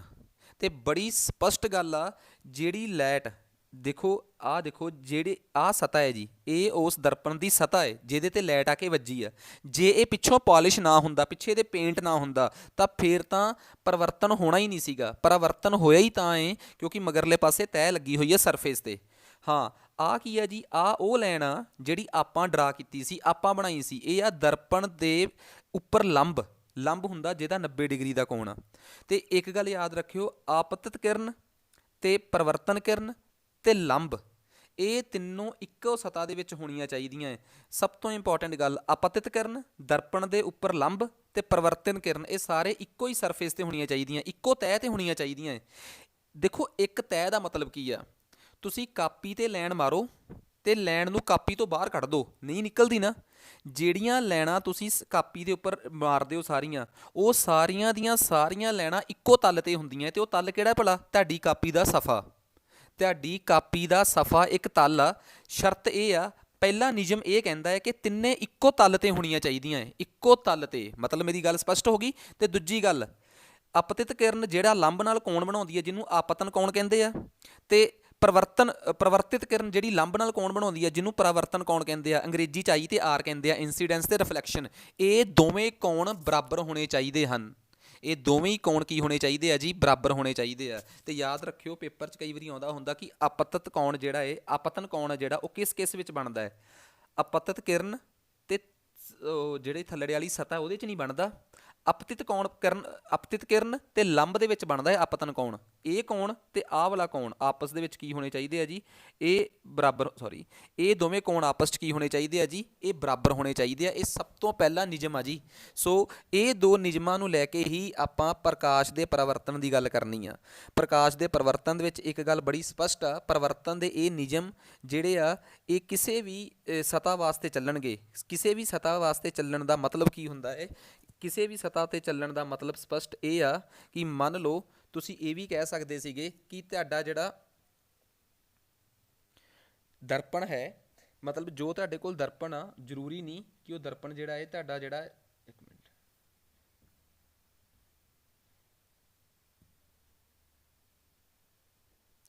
ਉਹ ਬਿਲਕੁਲ ਸਿੱਧਾ ਵੀ ਇਸ ਤਰੀਕੇ ਦਾ ਵੀ ਹੋ ਸਕਦਾ ਹੈ, ਕਰਵ ਦਾ ਵੀ ਹੋ ਸਕਦਾ ਹੈ। ਤੁਹਾਡਾ ਜਿਹੜਾ ਦਰਪਣ ਆ ਜੀ ਉਹ ਬਿਲਕੁਲ ਸਿੱਧਾ ਵੀ ਹੋ ਸਕਦਾ ਹੈ, ਉਹ ਐਵੇਂ ਦਾ ਗੋਲਾਕਾਰ ਵੀ ਹੋ ਸਕਦਾ, ਕਿਸੇ ਵੀ ਪ੍ਰਕਾਰ ਦਾ ਤੁਹਾਡਾ ਦਰਪਣ ਆ। ਇਹ ਸਾਰੇ ਜਿਹੜੇ ਪਰਿਵਰਤਨ ਦੇ ਨਿਯਮ ਨੇ ਉਹ ਸਾਰਿਆਂ ਦੇ ਲਾਗੂ ਹੋਣਗੇ। ਇਹ ਗੱਲ ਕਹਿਣ ਦਾ ਮਤਲਬ ਇਹ ਹੋਇਆ ਜੀ, ਮਤਲਬ ਸਾਫ਼ ਆ ਕਿ ਪਰਿਵਰਤਨ ਦੇ ਇਹ ਨਿਯਮ ਗੋਲਾਕਾਰ ਸਤ੍ਹਾ ਤੇ ਵੀ ਲਾਗੂ ਨੇ, ਹਰ ਪ੍ਰਕਾਰ ਦੇ ਸਤ੍ਹਾ ਤੇ ਲਾਗੂ ਨੇ। ਸੋ ਬੜੀ ਇੰਪੋਰਟੈਂਟ ਚੀਜ਼ ਇਹੀ ਸੀਗੀ। ਸੋ ਨੈਕਸਟ ਅਗਲੀ ਗੱਲ ਦੇਖੋ, ਇੱਕ ਗੱਲ ਤਾਂ ਕਲੀਅਰ ਆ। ਹੁਣ ਅਸੀਂ ਅਗਲੇ ਪੁਆਇੰਟ ਤੇ ਚੱਲਦੇ ਹਾਂ। ਦੇਖੋ ਆਹ ਸਾਰਾ ਕੁਝ ਉਹੀ ਹੈ ਜੋ ਅੰਗਰੇਜ਼ੀ 'ਚ ਲਿਖਿਆ ਹੋਇਆ। ਹੁਣ ਸਭ ਤੋਂ ਪਹਿਲਾਂ ਅਸੀਂ ਇਸ ਚੀਜ਼ ਨੂੰ ਸਪਸ਼ਟ ਕਰਾਂਗੇ ਕਿ ਜੇ ਸਾਡੇ ਸਾਹਮਣੇ ਸਮਤਲ ਦਰਪਣ ਆ, ਜਿਵੇਂ ਕਿ ਬਿਲਕੁਲ ਸਿੱਧਾ ਪਲੇਨ ਮਿਰਰ ਜਿਹਨੂੰ ਆਪਾਂ ਕਹਿੰਦੇ ਆ, ਉਹਦੇ ਕੀ ਨਿਯਮ ਨੇ, ਉਹਦੇ 'ਚ ਜਿਹੜੀ ਉਹਦੇ 'ਚ ਆਪਣੀ, ਦੇਖੋ ਇੱਕ ਗੱਲ ਤਾਂ ਸਮਝ ਗਏ, ਆ ਉਹ ਸ਼ਖਸ ਆ ਜਿਹੜਾ ਆਪਣੇ ਆਪ ਨੂੰ ਦੇਖ ਰਿਹਾ ਹੈ, ਤੇ ਆ ਉਹਦੀ ਤਸਵੀਰ ਆ ਜੋ ਬਣੀ ਆ। ਸ਼ਖਸ ਜਿਹੜਾ ਆਪਣੇ ਆਪ ਨੂੰ ਦੇਖ ਰਿਹਾ ਹੁੰਦਾ ਹੈ ਉਹਨੂੰ ਤਾਂ ਕਹਿੰਦੇ ਆ ਆਬਜੈਕਟ, ਠੀਕ ਹੈ ਜੀ। ਅੰਗਰੇਜ਼ੀ 'ਚ ਇਹਨੂੰ ਆਪਾਂ ਕਵਾਂਗੇ ਜੀ ਬਿੰਬ, ਇਹਨੂੰ ਆਪਾਂ ਕਵਾਂਗੇ ਬਿੰਬ, ਠੀਕ ਹੈ ਜੀ। ਉਸ ਤੋਂ ਬਾਅਦ ਆ ਬਣੀ ਉਹਦੀ ਇਮੇਜ, ਫੋਟੋ ਬਣੀ ਆ, ਇਹਨੂੰ ਆਪਾਂ ਕਵਾਂਗੇ ਪ੍ਰਤੀਬਿੰਬ। ਪਹਿਲੀ ਗੱਲ ਤਾਂ ਇਹ ਜਿਹੜਾ ਸਰਫੇਸ ਆ, ਇਹ ਜਿਹੜੀ ਸਤ੍ਹਾ ਹੈ ਜਿਹੜੀ, ਇਹ ਬਿਲਕੁਲ ਪਲੇਨ ਆ, ਮਤਲਬ ਸਮਤਲ ਆ, ਠੀਕ ਹੈ ਜੀ। ਹੁਣ ਇਹ ਨਿਯਮ ਕੀ ਕਹਿੰਦੇ ਨੇ, ਕੁਛ ਨਿਯਮ ਜਿਹੜੇ ਬੜੇ ਸਪਸ਼ਟ ਤੇ ਜੋ ਪੇਪਰ 'ਚ ਪੁੱਛਿਆ ਜਾ ਸਕਦਾ ਹੈ ਨਾ, ਜਿਹੜਾ ਤੁਹਾਨੂੰ ਪੇਪਰ ਆਉਣਾ ਹੈ ਉਹਦੇ 'ਚ ਆਬਜੈਕਟਿਵ ਟਾਈਪ ਸਵਾਲ ਆ ਕਿ ਹੇਠ ਲਿਖਿਆਂ 'ਚੋਂ ਕਿਹੜਾ ਜਵਾਬ ਸਹੀ ਹੈ। ਉਹ ਸਵਾਲਾਂ ਦੇ ਜਵਾਬ ਤੁਸੀਂ ਤਾਂ ਦੇ ਸਕਦੇ ਹੋ ਜੇ ਤੁਹਾਨੂੰ ਆਹ ਗੱਲਾਂ ਸਾਰੀਆਂ ਸਮਝ ਆਉਣਗੀਆਂ। ਸਭ ਤੋਂ ਪਹਿਲੀ ਗੱਲ, ਹੁਣ ਤੁਸੀਂ ਇੱਕ ਗੱਲ ਦੇਖੋ, ਆਹ ਬੜੀ ਸਪਸ਼ਟ ਗੱਲ ਆ। ਮੈਂ ਤੁਹਾਨੂੰ ਕੁਛ ਨਿਯਮ ਜਿਹੜੇ ਆ ਜੀ ਉਹ ਪੜ੍ਹਾ ਕੇ ਫਿਰ ਅੱਗੇ ਕਲੀਅਰ ਕਰਦਾ ਜੀ। ਬਹੁਤ ਧਿਆਨ ਨਾਲ ਗੌਰ ਕਰਿਓ ਇਸ ਗੱਲ 'ਤੇ ਜਿਹੜੀ ਮੈਂ ਤੁਹਾਨੂੰ ਚੀਜ਼ ਹੁਣ ਦੱਸ ਰਿਹਾ। ਦੇਖੋ ਜੀ, ਇਹ ਆ ਦੇਖੋ ਤੁਹਾਡੇ ਸਾਹਮਣੇ ਸਭ ਤੋਂ ਪਹਿਲਾਂ ਆਪਾਂ ਇੱਕ ਸ਼ੀਸ਼ਾ ਬਣਾਉਂਦੇ ਆ ਤਾਂ ਕਿ ਤੁਹਾਨੂੰ ਜਿਹੜੀ ਗੱਲ ਆ ਜੀ ਉਹ ਚੰਗੀ ਤਰ੍ਹਾਂ ਸਮਝ ਆ ਸਕੇ। ਇਹ ਆ ਦੇਖੋ ਜੀ, ਆਹ ਤੁਹਾਡੇ ਸਾਹਮਣੇ ਬਣ ਗਿਆ ਜੀ ਸ਼ੀਸ਼ਾ, ਠੀਕ ਆ ਜੀ। ਇਹ ਬਿਲਕੁਲ ਸਮਤਲ ਆ। ਇਹਦੇ ਸਾਹਮਣੇ ਤੁਸੀਂ ਆਹ ਖੜਾ ਕਰਤਾ ਜੀ ਕੋਈ ਸ਼ਖਸ, ਠੀਕ ਆ ਜੀ। ਤੁਸੀਂ ਆਹ ਉਹਦੇ ਸਾਹਮਣੇ ਇੱਕ ਸ਼ਖਸ ਖੜਾ ਕਰਤਾ। ਸਭ ਤੋਂ ਪਹਿਲੀ ਗੱਲ ਤੁਹਾਨੂੰ ਇਹ ਗੱਲ ਸਪਸ਼ਟ ਹੋਣੀ ਚਾਹੀਦੀ ਆ ਕਿ ਜਿਹੜਾ ਤੁਸੀਂ ਸ਼ਖਸ ਖੜਾ ਕੀਤਾ ਉਹਦੀ ਜਿਹੜੀ, ਜੇ ਮੰਨ ਲਓ ਉਹਦੀ ਇੱਥੋਂ ਲਾਈਟ ਦੀ ਕਿਰਨ ਆਈ ਆ, ਠੀਕ ਆ ਜੀ, ਉਹਦੀ ਇੱਥੋਂ ਕੋਈ ਲਾਈਟ ਦੀ ਕਿਰਨ, ਇਹ ਪਹਿਲਾਂ ਲਾਈਟ ਦੀਆਂ ਕਿਰਨਾਂ ਦੇ ਅਸੂਲ ਆਪਾਂ ਬਾਅਦ 'ਚ ਬਣਾਉਣੇ ਆ ਜੀ। ਪਹਿਲਾਂ ਆਪਾਂ ਇੱਕ ਚੀਜ਼ ਹੋਰ ਸਪਸ਼ਟ ਕਰ ਲਈਏ ਕਿ ਜਿੰਨੀ ਦੂਰ ਉਹ ਸ਼ਖਸ ਖੜਾ ਹੈ ਸ਼ੀਸ਼ੇ ਤੋਂ, ਉਨੀ ਦੂਰ ਸ਼ੀਸ਼ੇ ਦੇ ਪਰਲੇ ਪਾਸੇ, ਤੁਹਾਡੀ ਜਿਹੜੀ ਆ ਜੀ ਪ੍ਰਤੀਬਿੰਬ ਬਣੂਗਾ। ਇਹ ਬੜੀ ਸਪਸ਼ਟ ਗੱਲ ਆ ਕਿ ਜਿੰਨੀ ਦੂਰ ਤੁਹਾਡਾ ਬਿੰਬ ਆ ਉਨੀ ਦੂਰ ਹੀ ਤੁਹਾਡਾ ਪ੍ਰਤੀਬਿੰਬ ਬਣੂਗਾ। ਤੇ ਦੂਜੀ ਗੱਲ ਦੇਖੋ, ਬਣਾਉਣ 'ਚ ਗੜਬੜ ਹੋ ਗਈ, ਬਟ ਜਿੰਨੀ ਦੂਰੀ ਆ ਏ ਉਨੀ ਹੀ ਦੂਰੀ ਆ ਹੋਊਗੀ। ਇਹ ਗੱਲ ਬਹੁਤ ਕਲੀਅਰ ਆ ਜੀ। ਦੂਜੀ ਗੱਲ, ਜਿੰਨੀ ਉਚਾਈ ਬਿੰਬ ਦੀ ਆ ਉਨੀ ਉਚਾਈ ਪ੍ਰਤੀਬਿੰਬ ਦੀ ਹੋਊਗੀ। ਮੈਂ ਅੱਗੇ ਜਾ ਕੇ ਸਾਬਤ ਵੀ ਕਰੂੰਗਾ ਇਹ ਗੱਲ। ਜਿੰਨੀ ਉਚਾਈ ਬਿੰਬ ਦੀ ਆ ਉਨੀ ਉਚਾਈ ਕੀ ਆ, ਪ੍ਰਤੀਬਿੰਬ ਦੀ ਵੀ ਹੋਊਗੀ। ਗੱਲ ਕਲੀਅਰ ਹੈ ਜੀ। ਤੀਜੀ ਗੱਲ, ਹੁਣ ਤੀਸਰੀ ਬੜੀ ਸਪਸ਼ਟ ਗੱਲ, ਤੁਸੀਂ ਇੱਕ ਗੱਲ ਦੱਸੋ, ਜਿਹੜਾ ਪ੍ਰਤੀਬਿੰਬ ਆ ਸ਼ੀਸ਼ੇ ਦੇ ਅਗਲੇ ਪਾਸੇ ਬਣਿਆ ਕਿ ਪਿਛਲੇ ਪਾਸੇ ਜਾ ਕੇ ਬਣਿਆ? ਪ੍ਰਤੀਬਿੰਬ ਪਿਛਲੇ ਪਾਸੇ ਜਾ ਕੇ ਬਣਿਆ ਹੈ, ਪਤਾ ਨਾ ਇਹ ਗੱਲ। ਸ਼ੀਸ਼ੇ ਦਾ ਆ ਅਗਲਾ ਹਿੱਸਾ ਆ ਰਿਹਾ, ਪਿਛਲਾ ਹਿੱਸਾ ਆ ਰਿਹਾ, ਆ ਪਿਛਲਾ ਹਿੱਸਾ ਹੈ ਜੀ ਸ਼ੀਸ਼ੇ ਦਾ, ਇਹ ਤਾਂ ਪਤਾ ਹੀ ਆ। ਪ੍ਰਤੀਬਿੰਬ ਜਿਹੜਾ ਹੈ ਉਹ ਸ਼ੀਸ਼ੇ ਦੇ ਮਗਰਲੇ ਪਾਸੇ ਜਾ ਕੇ ਬਣਿਆ ਹੈ। ਆ ਦੇਖੋ ਸ਼ੀਸ਼ੇ ਦਾ ਅਗਲਾ ਹਿੱਸਾ ਤੇ ਉਹੀ ਹੈ ਜਿੱਧਰ ਬੰਦਾ ਖੜਾ ਹੈ, ਆ ਸ਼ੀਸ਼ੇ ਦਾ ਪਿਛਲਾ ਹਿੱਸਾ ਹੈ। ਦੇਖੋ ਇੱਕ ਗੱਲ ਤਾਂ ਕਲੀਅਰ ਆ, ਜੇ ਕੋਈ ਚੀਜ਼ ਸ਼ੀਸ਼ੇ ਦੇ ਅਗਲੇ ਪਾਸੇ ਹੀ ਬਣ ਜਾਂਦੀ ਆ ਕਿ ਉਹਨੂੰ ਤਾਂ ਮੈਂ ਕਹਿੰਦਾ ਕਿ ਉਹ ਜਿਹੜੀ ਫੋਟੋ ਬਣੀ ਆ ਜੀ ਉਹ ਬਿਲਕੁਲ ਅਸਲੀ ਬਣੀ ਆ। ਪਰ ਇਹ ਵਸਤੂ ਜਿਹੜੀ ਪ੍ਰਤੀਬਿੰਬ ਬਣੀ ਆ ਇਹ ਸ਼ੀਸ਼ੇ ਦੇ ਪਰਲੇ ਪਾਸੇ, ਪਿਛਲੇ ਪਾਸੇ ਜਾ ਕੇ ਬਣੀ ਆ। ਪਿਛਲੇ ਪਾਸੇ ਜਿਹੜੀ ਚੀਜ਼ ਜਾ ਕੇ ਬਣੀ ਹੋਵੇ ਉਹਨੂੰ ਆਪਾਂ ਕਹਿੰਦੇ ਆ ਆਭਾਸੀ, ਮਤਲਬ ਉਹ ਸਹੀ ਨਹੀਂ ਗੀ, ਉਹਨੂੰ ਆਪਾਂ ਝੂਠੀ ਵੀ ਕਹਿ ਸਕਦੇ ਹਾਂ, ਵਰਚੁਅਲ ਕਹਿ ਦਿੰਦੇ ਆ ਜੀ। ਜਿਹੜੀ ਪਿਛਲੇ ਪਾਸੇ ਜਾ ਕੇ ਬਣੀ ਹੋਈ ਆ, ਇਹਦਾ ਮਤਲਬ ਜਿਹੜਾ ਸਮਤਲ ਸ਼ੀਸ਼ਾ ਦਰਪਣ ਹੁੰਦਾ ਹੈ ਉਹਦੀਆਂ ਕੁਝ ਖਾਸ ਗੱਲਾਂ ਯਾਦ ਕਰਨ ਵਾਲੀਆਂ। ਇੱਕ ਤਾਂ ਉਹ ਜਿੰਨੀ ਉੱਚੀ ਬਿੰਬ ਹੁੰਦਾ ਹੈ ਉਨੀ ਉੱਚੀ ਹੀ ਪ੍ਰਤੀਬਿੰਬ ਬਣਾਉਂਦਾ ਹੈ, ਪਹਿਲੀ ਗੱਲ। ਜਿੰਨੀ ਦੂਰ ਬਿੰਬ ਹੁੰਦਾ ਹੈ ਉਨੀ ਦੂਰ ਜਾ ਕੇ ਪ੍ਰਤੀਬਿੰਬ ਬਣਾਉਂਦਾ ਹੈ, ਦੂਜੀ ਗੱਲ। ਤੀਜੀ ਗੱਲ, ਉਹਦੇ ਦੁਆਰਾ ਬਣਾਇਆ ਗਿਆ ਪ੍ਰਤੀਬਿੰਬ ਸ਼ੀਸ਼ੇ ਦੇ ਪਿਛਲੇ ਪਾਸੇ ਬਣਦਾ ਹੈ, ਇਸ ਕਰਕੇ ਆਪਾਂ ਕਹਾਂਗੇ ਕਿ ਜੀ ਉਹ ਆਭਾਸੀ ਬਣਾਉਂਦਾ ਹੈ, ਠੀਕ ਆ। ਆਭਾਸੀ ਸਮਝ ਗਏ ਨਾ, ਆਭਾਸੀ ਮਤਲਬ ਪਿਛਲੇ ਪਾਸੇ ਝੂਠੀ। ਜੇ ਸ਼ੀਸ਼ੇ ਦੇ ਅਗਲੇ ਪਾਸੇ ਬਣਦੀ ਸਹੀ 'ਚ ਤਾਂ ਫਿਰ ਹੁੰਦਾ ਜੀ ਓਰੀਜਨਲ, ਸੱਚੀ। ਇਹਦੀ ਮੈਂ ਪੰਜਾਬੀ ਅੱਗੇ ਜਾ ਕੇ ਦੇਖਦਾ, ਮੈਂ ਤੁਹਾਨੂੰ ਸਹੀ ਦੱਸਾਂ ਤਾਂ ਇੱਕ ਵਾਰੀ ਜੇ ਕਹਿੰਦੇ ਹੋ ਤਾਂ ਮੈਂ ਪੰਜਾਬੀ ਇਹਦੀ ਅੱਗੇ ਜਾ ਕੇ ਦੇਖ ਵੀ ਦਿੰਦਾ ਕਿ ਆਭਾਸੀ ਦਾ ਉਲਟ ਕੀ ਹੁੰਦਾ ਹੈ, ਠੀਕ ਆ ਜੀ। ਇਹਨੂੰ ਆਭਾਸੀ ਦੇ ਉਲਟ ਨੂੰ ਕਹਿੰਦੇ ਆ ਜੀ ਵਾਸਤਵਿਕ, ਠੀਕ ਆ ਜੀ। ਵਾਸਤਵਿਕ ਮਤਲਬ ਸੱਚੀ ਤਰੀਕੇ ਨਾਲ, ਠੀਕ ਹੈ ਜੀ। ਹੁਣ ਇੱਥੇ ਕੀ ਕਹਾਣੀ ਪਈ ਆ, ਇਹ ਪਿਛਲੇ ਪਾਸੇ ਬਣੀ ਆ ਜਾ ਕੇ, ਇਸ ਕਰਕੇ ਇਹਨੂੰ ਆਪਾਂ ਕਵਾਂਗੇ ਆਭਾਸੀ। ਜੇ ਅਗਲੇ ਪਾਸੇ ਬਣਦੀ ਤਾਂ ਵਾਸਤਵਿਕ। ਅਗਲੀ ਗੱਲ, ਬੰਦਾ ਉੱਪਰ ਨੂੰ ਸਿੱਧਾ ਖੜਾ ਹੈ, ਉਹਦੀ ਫੋਟੋ ਵੀ ਉੱਪਰ ਨਹੀਂ ਬਣੀ ਆ, ਇਹ ਨਹੀਂ ਲੱਤਾਂ ਤਾਂ ਤੇ ਸਿਰ ਠਾਂ ਹੋ ਗਿਆ। ਇਸ ਕਰਕੇ ਆਪਾਂ ਇਹ ਕਵਾਂਗੇ ਕਿ ਇਹ ਵਸਤੂ ਜਿਹੜੀ ਆ ਜੀ, ਇਹ ਵਸਤੂ ਸਿੱਧੀ ਬਣੀ ਆ। ਜੇ ਇਹ ਐਵੇਂ ਦੀ ਨਾ ਬਣਦੀ ਤਾਂ ਆਪਾਂ ਕਹਿੰਦੇ ਉਲਟ ਬਣਦੀ। ਕੀ ਬਣਦੀ ਜੀ ਭਲਾ? ਉਲਟ ਬਣਦੀ। ਸੋ ਇਹ ਵੀ ਨਹੀਂ ਆ। ਦੂਜੀ ਗੱਲ, ਵਸਤੂ ਦੀ ਉਚਾਈ ਜਿਹੜੀ ਬਿੰਬ ਦੀ ਉਚਾਈ ਤੇ ਪ੍ਰਤੀਬਿੰਬ ਦੀ ਉਚਾਈ ਇੱਕ ਸਮਾਨ ਆ, ਇਹ ਵੀ ਗੱਲ ਸਪਸ਼ਟ ਹੋ ਗਈ। ਠੀਕ ਹੈ ਜੀ। ਜੇ ਤੁਸੀਂ ਬਿੰਬ ਨੂੰ ਕਹੋ ਕਿ ਉਹ ਭਾਈ ਇੱਧਰ ਨੂੰ ਚੱਲ ਕੇ ਆਵੇ 3 ਦੀ ਸਪੀਡ 'ਤੇ, ਤਾਂ ਉਹਦਾ ਪ੍ਰਤੀਬਿੰਬ ਵੀ ਇੱਧਰ ਨੂੰ 3 ਦੀ ਸਪੀਡ ਨੂੰ ਚੱਲੂਗਾ। ਹੁਣ ਤੁਸੀਂ ਨਾ ਕਦੀ ਕਾਰ 'ਚ ਬਹਿ ਕੇ ਕਿਤੇ ਜਾਓ, ਤੁਸੀਂ ਮੰਨ ਲਓ ਬਠਿੰਡਿਓਂ ਚੱਲੇ ਤੇ ਚੰਡੀਗੜ੍ਹ ਜਾਣਾ ਹੈ ਤੇ ਤੁਹਾਡੀ ਕਾਰ ਦੀ ਸਪੀਡ 80 ਆ, ਸਾਹਮਣਿਓਂ ਕੋਈ ਮੋਟਰਸਾਈਕਲ ਵਾਲਾ ਤੁਹਾਨੂੰ 60 ਦੀ ਸਪੀਡ 'ਤੇ ਆ ਕੇ ਲੰਘ ਗਿਆ, ਤੁਹਾਨੂੰ ਲੱਗਦਾ ਕਿ ਉਹ 60 ਦੀ ਸਪੀਡ 'ਤੇ ਹੁੰਦਾ। ਜਦੋਂ ਇੱਕ ਬੰਦਾ ਉੱਧਰੋਂ ਤੇ ਇੱਕ ਉੱਧਰੋਂ ਇੱਕ ਦੂਜੇ ਵੱਲ ਆ ਰਹੇ ਹੋਣ ਤਾਂ ਦੋਵਾਂ ਦੀ ਸਪੀਡ ਜੋੜ ਕੇ ਸਾਨੂੰ ਲੱਗਦੀ ਆ ਉਹ 80 ਤੇ 60 140 ਦੀ ਸਪੀਡ ਨਾਲ ਲੰਘਿਆ ਹੋਇਆ ਲੱਗੂਗਾ। ਇਸ ਕਰਕੇ ਇਸ ਬੰਦੇ ਨੂੰ ਐਂ ਲੱਗੂਗਾ ਕਿ ਉਹਦੀ ਜਿਹੜੀ ਪ੍ਰਤੀਬਿੰਬ ਆ ਨਾ ਉਹ ਉਹਦੇ ਵੱਲ, ਜੇ ਇਹਦੀ ਸਪੀਡ 4 ਆ ਤਾਂ ਇਹਦੀ ਵੀ ਕਿੰਨੀ ਹੋਊਗੀ? 4। ਇਹਨੂੰ ਐਵੇਂ ਲੱਗੂਗਾ ਕਿ ਉਹ ਇਹਦੇ ਵੱਲ 8 ਦੀ ਸਪੀਡ ਨਾਲ ਆ ਰਿਹਾ ਹੈ। ਕਿੱਡੀਆਂ ਖਾਸ ਗੱਲਾਂ ਹੈ। ਦੇਖੋ ਕਿੰਨੇ ਸਵਾਲ ਨਿਕਲ ਗਏ ਇਹਦੇ ਚੋਂ। ਸੋਚਣ ਵਾਲੀ ਗੱਲ ਆ ਕਿ ਅਸੀਂ ਤਾਂ ਕਹਿ ਦਿੰਦੇ ਹਾਂ ਕਿ ਸਮਤਲ ਉਹ ਦਰਪਣ ਆ, ਤਾਂ ਸਮਤਲ ਦਰਪਣ 'ਚੋਂ ਕੀ ਬਣਦਾ ਹੈ? ਸਮਤਲ ਦਰਪਣ ਹਮੇਸ਼ਾ ਆਬਾਸੀ, ਮਤਲਬ ਕਿ ਸ਼ੀਸ਼ੇ ਤੋਂ ਪਿਛਲੇ ਪਾਸੇ, ਸਿੱਧੀ ਮਤਲਬ ਕਿ ਬਿਲਕੁਲ ਸਿੱਧੀ, ਬਿੰਬ ਤੇ ਪ੍ਰਤੀਬਿੰਬ ਦੀ ਉਚਾਈ ਇੱਕ ਸਮਾਨ ਵਾਲੀ। ਠੀਕ ਆ ਜੀ। ਇਹੋ ਜੀ ਤਸਵੀਰ ਬਣਾਉਂਦਾ ਹੈ। ਜਿੰਨੀ ਦੂਰ ਬਿੰਬ ਆ ਉਨੀ ਦੂਰ ਹੀ ਉਹਦਾ ਪ੍ਰਤੀਬਿੰਬ ਬਣਦਾ ਹੈ। ਜਿੰਨੀ ਸਪੀਡ ਨਾਲ ਬਿੰਬ ਸ਼ੀਸ਼ੇ ਵੱਲ ਜਾਊਗਾ ਪ੍ਰਤੀਬਿੰਬ ਉਹਦੇ ਵੱਲ ਉਨੀ ਸਪੀਡ ਨਾਲ ਹੀ ਜਾਊਗਾ। ਇਹ ਵੀ ਗੱਲ ਯਾਦ ਰੱਖਿਓ। ਠੀਕ ਆ ਜੀ। ਇਹ ਗੱਲ ਬੜੀ ਸਪਸ਼ਟ ਆ, ਬਹੁਤ ਬਹੁਤ ਸਪਸ਼ਟ ਆ ਜੀ ਇਹ ਗੱਲ। ਸੋ ਇਹ ਗੱਲ ਵੀ ਦੱਸਣੀ ਬਹੁਤ ਜ਼ਰੂਰੀ ਸੀਗੀ। ਠੀਕ ਆ। ਸੋ ਅਗਲਾ ਬੜਾ ਖਾਸ ਗੱਲ, ਇੱਕ ਚੀਜ਼ ਹੋਰ ਮੈਂ ਦੱਸਦਾ ਜਿਹੜੀ ਕਿ ਪੈਸੇ ਪੜਾਉਣੀ ਤਾਂ ਨਹੀਂ ਚਾਹੀਦੀ ਪੇਪਰ ਤੋਂ, ਪਰ ਫਿਰ ਵੀ ਇਹ ਵੀ ਗੱਲ ਬੜੀ ਖਾਸ ਆ ਜੀ। ਦੇਖੋ ਮੰਨ ਲਓ, ਇਹ ਬੜੀ ਖਾਸ ਗੱਲ ਦੱਸ ਰਿਹਾ ਤੁਹਾਨੂੰ ਮੈਂ। ਠੀਕ ਹੈ ਜੀ। ਇਹ ਕਈ ਵਾਰੀ ਇਹ ਤੁਹਾਡੇ ਪੇਪਰ 'ਚ ਲਿਖੀ ਨਹੀਂ ਹੋਊਗੀ ਕਿਤੇ ਵੀ, ਪਰ ਫਿਰ ਵੀ ਜੇ ਬਾਈ ਚਾਂਸ ਕਈ ਵਾਰੀ ਊਂ ਹੀ ਕਿਸੇ ਨੂੰ ਹੁੰਦਾ ਜੀ ਮੈਨੂੰ ਇੰਨਾ ਆਉਂਦਾ ਜੀ ਮੈਂ ਜਵਾਕ ਨੂੰ ਪੁੱਛ ਲਾਂ ਜੀ ਆ, ਫਿਰ ਇੱਕ ਗੱਲ ਬੜੀ ਖਾਸ ਆ। ਮੰਨ ਲਓ ਆ ਕੋਈ ਵੀ ਸ਼ਖਸ ਖੜਾ ਹੋਇਆ ਹੈ, ਇਹਦੇ ਸਾਹਮਣੇ ਸ਼ੀਸ਼ੇ ਦੀ ਉਚਾਈ ਕਿੰਨੀ ਹੋਣੀ ਚਾਹੀਦੀ ਆ ਤਾਂ ਕਿ ਇਹ ਬੰਦਾ ਆਪਣੇ ਆਪ ਨੂੰ ਪੂਰਾ ਦੇਖ ਸਕੇ ਸ਼ੀਸ਼ੇ 'ਚ। ਇਹਦਾ ਪ੍ਰੂਫ ਤਾਂ ਨਹੀਂ ਆਪਾਂ ਨੂੰ ਕਰਨ ਦੀ ਲੋੜ, ਪਰ ਮੈਂ ਤੁਹਾਨੂੰ ਦੱਸਦਾ ਸ਼ੀਸ਼ੇ ਦੀ ਉਚਾਈ ਘੱਟੋ ਘੱਟ ਅੱਧੀ ਤਾਂ ਹੋਣੀ ਚਾਹੀਦੀ ਹੈ। ਬਸ ਇਹ ਯਾਦ ਕਰ ਲਿਓ। ਮਤਲਬ ਸ਼ੀਸ਼ਾ ਘੱਟੋ ਘੱਟ ਅੱਧ ਦੇ ਬਰਾਬਰ ਹੋਣਾ ਚਾਹੀਦਾ ਹੈ। ਜੇਕਰ ਮਤਲਬ 20 ਫੁੱਟ ਦੀ ਚੀਜ਼ 7 ਫੁੱਟ ਦੇ ਬੰਦੇ ਨੂੰ, ਜੇ 6 ਫੁੱਟ ਦੇ ਬੰਦੇ ਨੇ ਆਪਣੇ ਆਪ ਨੂੰ ਪੂਰਾ ਸ਼ੀਸ਼ੇ 'ਚ ਦੇਖਣਾ ਹੈ ਤਾਂ ਸਾਹਮਣੇ ਵਾਲਾ ਸ਼ੀਸ਼ਾ 3 ਫੁੱਟ ਦਾ ਹੋਣਾ ਚਾਹੀਦਾ ਹੈ ਜੀ। ਫਿਲਹਾਲ ਕੁਝ ਗੱਲਾਂ ਇਹੋ ਜਿਹੀਆਂ ਨੇ ਜਿਹੜੀਆਂ ਆਪਣੇ ਸਿਲੇਬਸ ਤੋਂ ਬਾਹਰ ਨੇ, ਪਰ ਆਪਾਂ ਨੂੰ ਉਹ ਪਤਾ ਹੋਣੀਆਂ ਚਾਹੀਦੀਆਂ। ਠੀਕ ਆ ਜੀ। ਉਹ ਮੈਂ ਤੁਹਾਨੂੰ ਜ਼ਰੂਰ ਦੱਸਦੀਆਂ। ਇਹ ਸਮਤਲ ਸ਼ੀਸ਼ੇ ਦੇ ਨੂੰ ਲੈ ਕੇ ਕੁਝ ਖਾਸ ਗੱਲਾਂ ਸੀਗੀਆਂ। ਮਤਲਬ ਪੂਰੀ ਤਸਵੀਰ ਦੇਖਣ ਲਈ ਸ਼ੀਸ਼ੇ ਦੀ ਉਚਾਈ ਘੱਟੋ ਘੱਟ ਅੱਧੀ ਹੋਣੀ ਚਾਹੀਦੀ ਹੈ। ਸਮਤਲ ਦਰਪਣ ਜਿਹੜਾ ਹੈ ਜੀ ਉਹ ਸਦਾ ਆਬਾਸੀ ਸਿੱਧੀ ਇਸ ਆਬਾਸੀ ਤਸਵੀਰ ਬਣਾਉਂਦਾ ਹੈ। ਪ੍ਰਤੀਬਿੰਬ ਉਹਦਾ ਆਬਾਸੀ ਹੁੰਦਾ ਹੈ, ਸਿੱਧਾ ਹੁੰਦਾ ਹੈ। ਜਿੰਨੀ ਦੂਰ ਬਿੰਬ ਉਨੀ ਦੂਰ ਹੀ ਸ਼ੀਸ਼ੇ ਤੋਂ ਪਿਛਲੇ ਪਾਸੇ ਪ੍ਰਤੀਬਿੰਬ ਬਣਾਉਂਦਾ ਹੈ। ਠੀਕ ਆ। ਜਿੰਨੀ ਸਪੀਡ ਨਾਲ ਬਿੰਬ ਸ਼ੀਸ਼ੇ ਵੱਲ ਨੂੰ ਜਾਂਦਾ ਹੈ ਪ੍ਰਤੀਬਿੰਬ ਵੀ ਉਨੀ ਸਪੀਡ ਨਾਲ ਹੀ ਸ਼ੀਸ਼ੇ ਵੱਲ ਨੂੰ ਆਉਂਦਾ ਹੈ। ਇਸ ਕਰਕੇ ਬਿੰਬ ਨੂੰ ਲੱਗਦਾ ਹੈ ਕਿ ਪ੍ਰਤੀਬਿੰਬ ਉਹਦੀ ਸਪੀਡ ਤੋਂ ਦੁੱਗਣੀ ਸਪੀਡ ਨਾਲ ਉਹਦੇ ਵੱਲ ਆ ਰਿਹਾ ਹੈ। ਸਮਝਾਈਏ ਨਾ ਗੱਲ ਮੈਂ ਤੁਹਾਨੂੰ ਕਿ ਜੇ ਉਹ 4 'ਤੇ ਆ ਰਿਹਾ ਤਾਂ ਉਹ ਵੀ 4 'ਤੇ ਆਊਗਾ, ਤਾਂ ਐਂ ਨਹੀਂ ਲੱਗਦਾ ਜਿਵੇਂ 8 ਦੀ ਸਪੀਡ 'ਤੇ ਆ ਰਿਹਾ ਹੋਵੇ। ਸੋ ਮੈਨੂੰ ਲੱਗਦਾ ਕਿ ਸਮਤਲ ਨਾਲ ਸੰਬੰਧਿਤ ਜੋ ਵੀ ਨਿਚੋੜ ਨਿਕਲਦੇ ਸੀਗੇ ਜੀ, ਠੀਕ ਆ ਜੀ, ਉਹ ਆਪਾਂ ਕੱਢਤੇ। ਹੁਣ ਚੱਲਦੇ ਹਾਂ ਜੀ ਆਪਾਂ ਅਗਲੇ 'ਤੇ। ਹੁਣ ਹੁੰਦੇ ਆ ਜੀ ਉਹ ਜਿਹੜੇ ਗੋਲਾਕਾਰ ਸ਼ੀਸ਼ੇ ਆ ਜੀ, ਦਰਪਣ ਆ। ਗੋਲਾਕਾਰ ਦੇ ਵਿੱਚ ਦੋ ਗੱਲਾਂ ਬੜੀਆਂ ਇੰਪੋਰਟੈਂਟ ਨੇ। ਠੀਕ ਹੈ ਜੀ। ਗੋਲਾਕਾਰ ਦੇ ਵਿੱਚ ਦੋ ਪ੍ਰਕਾਰ ਦੇ ਆਪਣੇ ਉਹ ਹੁੰਦੇ ਆ ਜੀ। ਇੱਕ ਦਾ ਤੇ ਨਾਮ ਹੁੰਦਾ ਹੈ ਜੀ ਕਨਵੈਕਸ ਮਿਰਰ। ਠੀਕ ਹੈ ਜੀ। ਇੱਕ ਦਾ ਨਾਮ ਹੁੰਦਾ ਹੈ ਕਨਵੈਕਸ ਮਿਰਰ। ਦੇਖੋ ਜੀ ਕਨਵੈਕਸ ਮਿਰਰ ਹੁੰਦਾ ਜੀ ਇੱਕ ਇਹੋ ਜਿਹਾ ਸ਼ੀਸ਼ਾ ਜਿਹਨੂੰ ਆਹ ਅੰਦਰਲੇ ਪਾਸਿਓਂ ਪੇਂਟ ਕੀਤਾ ਹੋਵੇ। ਆਹ ਪਾਸਾ ਪੇਂਟ ਆ ਜੀ ਇਹਦਾ, ਇੱਧਰਲਾ ਮਤਲਬ ਕਿ ਇਹਦਾ ਆਹ ਵਾਲਾ ਪਾਸਾ ਜਿਹੜਾ ਨਾ ਜੀ ਇਹ ਪੇਂਟ ਕੀਤਾ ਹੋਇਆ ਆਹ ਪਾਸਾ ਜਿਹੜਾ ਹੈ। ਠੀਕ ਆ। ਬਾਹਰਲੇ ਪਾਸਿਓਂ ਇਹਦੇ ਲਾਈਟ ਆਊਗੀ। ਇਹਨੂੰ ਕਹਿੰਦੇ ਆ ਜੀ ਉੱਤਲ ਦਰਪਣ। ਕੀ ਨਾਮ ਆ ਜੀ? ਉੱਤਲ ਦਰਪਣ। ਇਸ ਤੋਂ ਉਲਟ ਇੱਕ ਹੋਰ ਹੁੰਦਾ ਹੈ ਜਿਹਨੂੰ ਕਹਿੰਦੇ ਆ ਕਨਕੇਵ ਮਿਰਰ, ਅਵਤਲ ਦਰਪਣ। ਚਾਹੇ ਉੱਤਲ ਦਰਪਣ ਹੋਵੇ ਚਾਹੇ ਹੋਵੇ ਅਵਤਲ ਦਰਪਣ, ਗੱਲ ਤਾਂ ਇਹ ਆ ਕਿ ਸਮਝ ਆਉਣੀ ਚਾਹੀਦੀ ਹੈ ਕਿ ਖੇਡ ਹੈ ਕੀ ਆ। ਠੀਕ ਆ ਜੀ। ਹੁਣ ਆਹ ਜੋ ਫੋਟੋ ਤੁਹਾਡੇ ਸਾਹਮਣੇ ਬਣੀ ਹੋਈ ਆ, ਪਹਿਲਾਂ ਤਾਂ ਜੀ ਮੈਂ ਇਹ ਫੋਟੋ ਅਵਤਲ ਦਰਪਣ ਦੇ ਹਿਸਾਬ ਨਾਲ ਤੁਹਾਨੂੰ ਸਮਝਾਉਣ ਦੀ ਕੋਸ਼ਿਸ਼ ਕਰੂੰਗਾ ਜੀ। ਠੀਕ ਆ ਜੀ। ਜੋ ਆਪਾਂ ਸਮਝਣ ਦੀ ਕੋਸ਼ਿਸ਼ ਕਰਾਂਗੇ, ਸਭ ਤੋਂ ਪਹਿਲਾਂ ਆਪਾਂ ਉਸ ਚੀਜ਼ ਪ੍ਰਤੀ ਆਪਣੀ ਸਮਝ ਬਣਾਉਣ ਵਾਸਤੇ, ਠੀਕ ਆ ਜੀ, ਸਭ ਤੋਂ ਪਹਿਲਾਂ ਆਪਾਂ ਇੱਕ ਬੜੀ ਸਿੰਪਲ ਜਿਹੀ ਉਦਾਹਰਨ ਲੈਂਦੇ ਹਾਂ ਤਾਂ ਕਿ ਤੁਹਾਨੂੰ ਸਮਝ ਆਵੇ।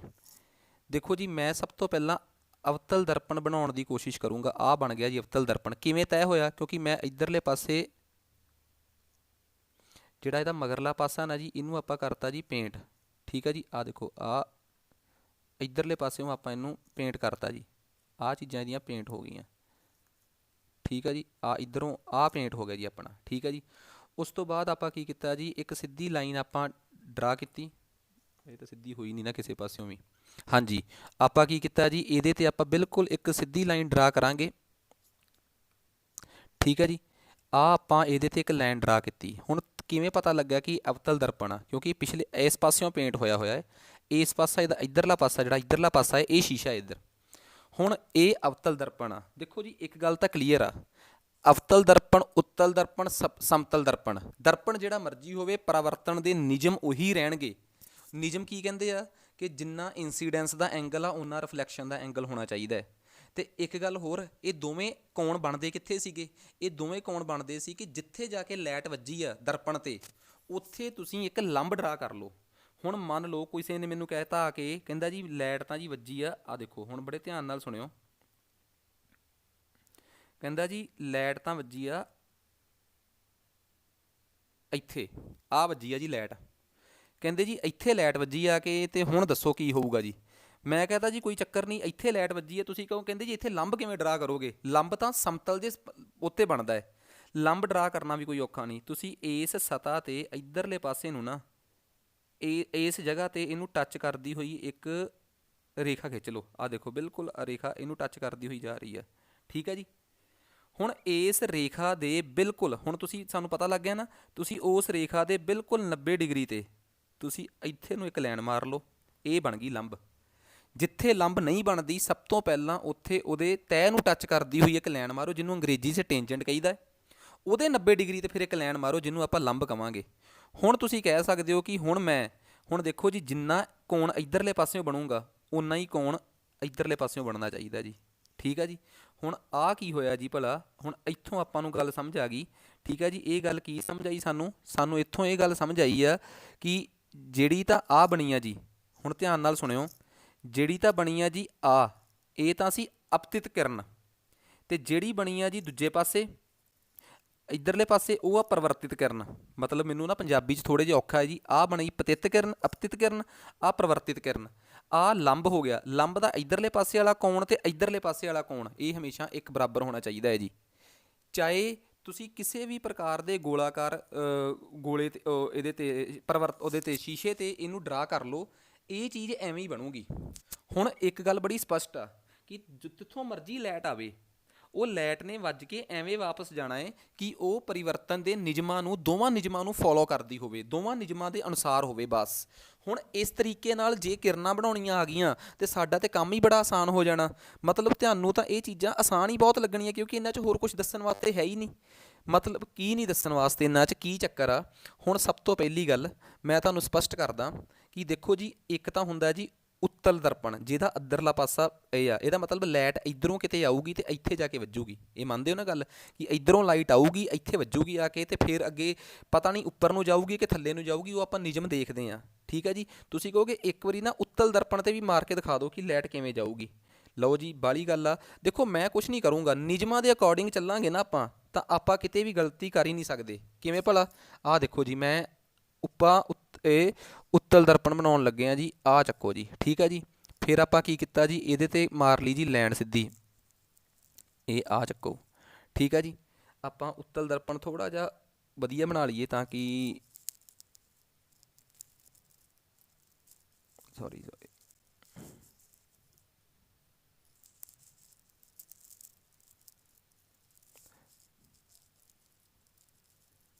ਆ ਲਓ ਜੀ। ਠੀਕ ਹੈ ਜੀ, ਆਪਾਂ ਉੱਤਲ ਦਰਪਣ ਬਣਾਇਆ ਜੀ, ਇਹਦੇ ਤੇ ਆਪਾਂ ਮਾਰ ਲਈ ਜੀ ਇੱਕ ਸਿੱਧੀ ਰੇਖਾ, ਆ ਬਿਲਕੁਲ ਸਿੱਧੀ ਰੇਖਾ। ਠੀਕ ਹੈ ਜੀ, ਹੁਣ ਤੁਸੀਂ ਇਹ ਦੇਖੋ ਕਿ ਇਹਦੇ ਤੇ ਮੰਨ ਲਓ ਕੋਈ ਲਾਈਟ ਆ ਕੇ ਪਈ ਆ ਇੱਥੇ, ਇਹਦੇ ਤੇ ਸਿੱਧੀ ਰੇਖਾ ਆ ਕੇ ਪਈ। ਹੁਣ ਤੁਹਾਡੇ ਦਿਮਾਗ 'ਚ ਛਛੋਪੰਜ ਆ ਕਿ ਇਹਦੀ ਕੀ ਬਣੂਗੀ। ਤੁਸੀਂ ਕੀ ਕੀਤਾ, ਇਹਦੇ ਤੇ ਲੰਬ ਡਰਾ ਕਰਨ ਵਾਸਤੇ, ਲੰਬ ਬਣਾਉਣ ਵਾਸਤੇ ਪਹਿਲਾਂ ਇਹਨੂੰ ਟੱਚ ਕਰਦੀ ਹੋਈ ਇੱਕ, ਇਹ ਦੇਖੋ ਜੀ, ਇਹਨੂੰ ਟੱਚ ਕਰਦੀ ਹੋਈ ਇੱਕ ਰੇਖਾ ਬਣਾ ਲਈ। ਠੀਕ ਹੈ, ਚਲੋ ਨਹੀਂ ਪੂਰਾ ਟੱਚ ਇੱਥੇ ਕਰ ਗਿਆ, ਆਪਾਂ ਇੱਥੇ ਕਰਾਉਣੀ ਸੀ। ਹੁਣ ਇਸ ਰੇਖਾ ਦੇ ਉੱਪਰ ਆਪਾਂ ਇੱਕ ਲੰਬ, ਜੇ ਰੇਖਾ ਇੱਧਰ ਨੂੰ ਬਣੀ ਹੈ ਤਾਂ ਇਹਦਾ ਲੰਬ ਵੀ ਇੱਧਰ ਨੂੰ ਬਣੂਗਾ। ਆਹ ਬਣ ਗਿਆ ਜਿਹਦਾ ਲੰਬ। ਹੁਣ ਜਿੰਨਾ ਕੋਣ ਇੱਧਰ ਆ, ਆਪਾਂ ਨੂੰ ਚੰਗੀ ਤਰ੍ਹਾਂ ਪਤਾ ਹੈ ਕਿ ਓਨਾ ਕੋਣ ਹੀ ਇੱਧਰ ਹੋਣਾ ਚਾਹੀਦਾ ਜੀ। ਆਹ ਚੱਕੋ ਜੀ, ਓਨਾ ਕੋਣ ਹੀ ਇੱਧਰ ਹੋਣਾ ਚਾਹੀਦਾ। ਇਹਦਾ ਮਤਲਬ ਇਹਦੀ ਰੇਖਾ ਇੱਧਰੋਂ ਆਈ ਤੇ ਇੱਧਰ ਗਈ, ਉਹਦੀ ਰੇਖਾ ਇੱਧਰੋਂ ਆ ਕੇ ਇੱਧਰ ਗਈ ਸੀ। ਇਹ ਮੈਂ ਥੋੜ੍ਹਾ ਬਣਾਈ ਆ, ਇਹ ਤਾਂ ਜਿਵੇਂ ਨਿਯਮ ਨੇ, ਮੈਂ ਨਿਯਮਾਂ ਦੇ ਹਿਸਾਬ ਨਾਲ ਚੱਲਿਆ। ਤੇ ਜਿਹੜਾ ਬੰਦਾ ਨਿਯਮਾਂ ਦੇ ਹਿਸਾਬ ਨਾਲ ਚੱਲੂਗਾ ਮੈਨੂੰ ਨਹੀਂ ਲੱਗਦਾ ਕਿ ਉਹ ਕਿਤੇ ਵੀ ਗੜਬੜ ਕਰੂਗਾ। ਸੋ ਕੁੱਲ ਮਿਲਾ ਕੇ ਤੁਹਾਨੂੰ ਇਹ ਤੈਅ ਕਰਨ ਦੀ ਲੋੜ ਨਹੀਂ ਕਿ ਉੱਤਲ ਦਰਪਣ ਤੇ ਇੱਧਰੋਂ ਲਾਈਟ ਆ ਕੇ ਇੱਧਰ ਨੂੰ ਕਿਉਂ ਗਈ, ਅਵਤਲ ਦਰਪਣ ਤੇ ਇੱਧਰ ਨੂੰ ਲਾਈਟ ਕੇ ਇੱਧਰ ਨੂੰ ਕਿਉਂ ਗਈ। ਤੁਸੀਂ ਰੱਟਾ ਨਹੀਂ ਮਾਰਨਾ।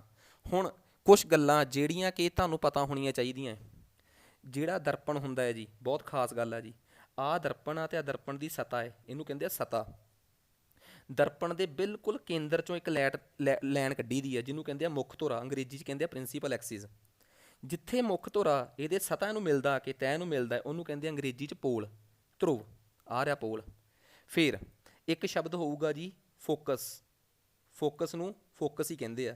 ਤੇ ਪੋਲ ਤੋਂ ਲੈ ਕੇ ਫੋਕਸ ਤੱਕ ਦੀ ਦੂਰੀ ਨੂੰ ਕਹਿੰਦੇ ਆ ਫੋਕਲ ਦੂਰੀ, ਛੋਟਾ ਐਫ, ਫੋਕਲ ਲੈਂਥ ਅੰਗਰੇਜ਼ੀ 'ਚ। ਹੁਣ ਮੈਨੂੰ ਇੱਕ ਗੱਲ ਦੱਸੋ, ਆਹ ਚੀਜ਼ ਆ ਜਿਹੜੀ ਇਹ ਬਣੀ ਕਿਵੇਂ ਆ? ਆਖਰ ਆਹ ਸ਼ੀਸ਼ਾ ਬਣਿਆ ਕਿਵੇਂ ਆ? ਹੁਣ ਸ਼ੀਸ਼ੇ ਨੂੰ ਬਣਨ ਦੀ ਸਟੋਰੀ ਸਮਝ ਲਈ ਇੱਕ ਵਾਰ ਆਪਾਂ। ਜੇ ਅਸੀਂ ਸ਼ੀਸ਼ੇ ਨੂੰ ਬਣਨ ਦੀ ਸਟੋਰੀ ਸਮਝਣੀ ਆ ਤਾਂ ਸ਼ੀਸ਼ੇ ਨੂੰ ਬਣਨ ਦੀ ਸਟੋਰੀ ਦੇ ਵਿੱਚ ਸਾਨੂੰ ਇੱਕ ਚੀਜ਼ ਸਮਝਣੀ ਪੈਣੀ ਆ ਕਿ ਇਹ ਸ਼ੀਸ਼ਾ ਬਣਿਆ ਕਿਵੇਂ ਸੀਗਾ।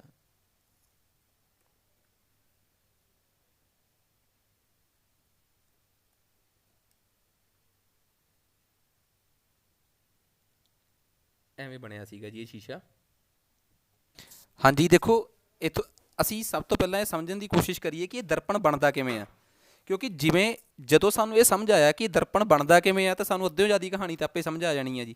ਹੁਣ ਦਰਪਣ ਦਾ ਕਿਤੇ ਇੱਥੇ ਕੇਂਦਰ ਹੋਊਗਾ, ਮੰਨਦੇ ਹੋ ਤੁਸੀਂ ਸਾਰੇ? ਆਹ ਦਰਪਣ ਦਾ ਕੇਂਦਰ ਆ। ਤੁਸੀਂ ਗੋਲੇ ਦਾ, ਤੁਸੀਂ ਇਸ ਗੋਲੇ ਨੂੰ ਐਂ ਮਟੇ ਦਿਓ, ਠੀਕ ਹੈ ਜੀ। ਜਦੋਂ ਤੁਸੀਂ ਆਹ ਗੋਲਾ ਐਂ ਮਟੇਤਾ ਤਾਂ ਤੁਸੀਂ ਆਹ ਦੇਖੋ ਜੀ, ਇਹਨੂੰ ਮਟੇਂਦੇ ਜਾਓ ਤੇ ਇੱਥੋਂ ਤੱਕ ਲੈ ਜਾਓ ਮਟੇਦੇ। ਬਸ ਜਦੋਂ ਤੁਸੀਂ ਇਹ ਗੋਲਾ ਮਟਿਆ ਤੇ ਬਣ ਗਿਆ ਨਾ ਦਰਪਣ। ਬਸ ਆਹੀ ਤੁਹਾਨੂੰ ਮੈਂ ਦੱਸਣਾ ਚਾਹੁੰਦਾ ਸੀ ਕਿ ਗੋਲਾ ਅਸਲ ਦੇ ਵਿੱਚ ਇਹ ਜਿਹੜਾ ਗੋਲਾ ਹੈ ਨਾ, ਇਹ ਗੋਲੇ ਦਾ ਹੀ ਇੱਕ ਹਿੱਸਾ ਹੈ ਬਸ। ਤੇ ਜਿਹੜੇ ਗੋਲੇ ਦਾ ਹਿੱਸਾ, ਉਸ ਗੋਲੇ ਦਾ ਕੇਂਦਰ ਜਿਹੜਾ ਹੁੰਦਾ ਨਾ ਜੀ, ਉਹਨੂੰ ਕਹਿੰਦੇ ਆ ਵਕਰਤਾ ਕੇਂਦਰ। ਅੰਗਰੇਜ਼ੀ 'ਚ ਆਪਾਂ ਨੂੰ ਕਵਾਂਗੇ ਸੈਂਟਰ ਆਫ ਕਰਵੇਚਰ। ਅੰਗਰੇਜ਼ੀ 'ਚ ਕੀ ਕਵਾਂਗੇ? Centre of curvature. ਤੇ ਉਹਦੇ ਤਹਿ ਤੋਂ ਲੈ ਕੇ, ਅੱਜ ਨੂੰ ਧਰੁਵ ਕਿਹਾ ਆਪਾਂ, ਧਰੁਵ ਤੋਂ ਲੈ ਕੇ ਵਕਰਤਾ ਕੇਂਦਰ ਤੱਕ ਦੀ ਜਿਹੜੀ ਦੂਰੀ ਆ ਉਹਨੂੰ ਆਪਾਂ ਕਵਾਂਗੇ ਵਕਰਤਾ ਅਰਧ ਵਿਆਸ। ਅਰਧ ਵਿਆਸ ਤਾਂ ਸੁਣਿਆ ਹੀ ਹੈ ਨਾ ਤੁਸੀਂ, ਰੇਡੀਅਸ ਆਫ ਕਰਵੇਚਰ, ਇਹਨੂੰ ਕਵਾਂਗੇ ਰੇਡੀਅਸ ਆਫ ਕਰਵੇਚਰ। ਇਹਨਾਂ ਦੋਵਾਂ ਦੇ ਅੱਧ 'ਚ ਹੁੰਦਾ ਹੈ ਜੀ ਫੋਕਸ। ਫੋਕਸ ਨੂੰ ਫੋਕਸ ਹੀ ਕਹਿੰਦੇ ਆ। ਤੇ ਫੋਕਸ ਦੀ ਧਰੁਵ ਤੋਂ ਲੈ ਕੇ ਦੂਰੀ ਨੂੰ ਕਹਿੰਦੇ ਆ ਫੋਕਲ ਲੈਂਥ। ਜੇ ਆਹ 10 ਆ, ਜੇ ਇੱਥੋਂ ਲੈ ਕੇ ਇੱਥੋਂ ਤੱਕ 10 ਆ ਤੇ ਆਹ ਸਿਰਫ 5 ਹੀ ਹੋਊਗੀ। ਇਹ ਗੱਲ ਬੜੀ ਸਪਸ਼ਟ ਤੇ ਸਾਫ਼ ਆ ਜੀ, ਬਹੁਤ ਇੰਪੋਰਟੈਂਟ ਗੱਲ ਜਿਹੜੀ ਦੱਸੀ ਹੈ ਤੁਹਾਨੂੰ। ਤਾਂ ਮਤਲਬ ਕੁੱਲ ਮਿਲਾ ਕੇ ਸਾਨੂੰ ਸਾਰੀਆਂ ਚੀਜ਼ਾਂ ਪਤਾ ਲੱਗ ਗਈਆਂ ਕਿ ਉਤਵਲ ਦਰਪਣ ਆ, ਆਹ ਧਰੁਵ ਆ, ਆਹ ਮੁੱਖ ਧੁਰਾ ਹੈ, ਆਹ ਫੋਕਸ ਆ, ਆਹ ਵਕਰਤਾ ਕੇਂਦਰ ਆ, ਆਹ ਵਕਰਤਾ ਅਰਧ ਵਿਆਸ ਆ, ਆਹ ਫੋਕਲ ਦੂਰੀ ਆ। ਜੇ ਇਹੀ ਗੱਲ ਮੈਂ ਦੂਜੇ 'ਚ ਕਹਿਣੀ ਹੋਵੇ, ਜਿਹੜਾ ਆਪਣਾ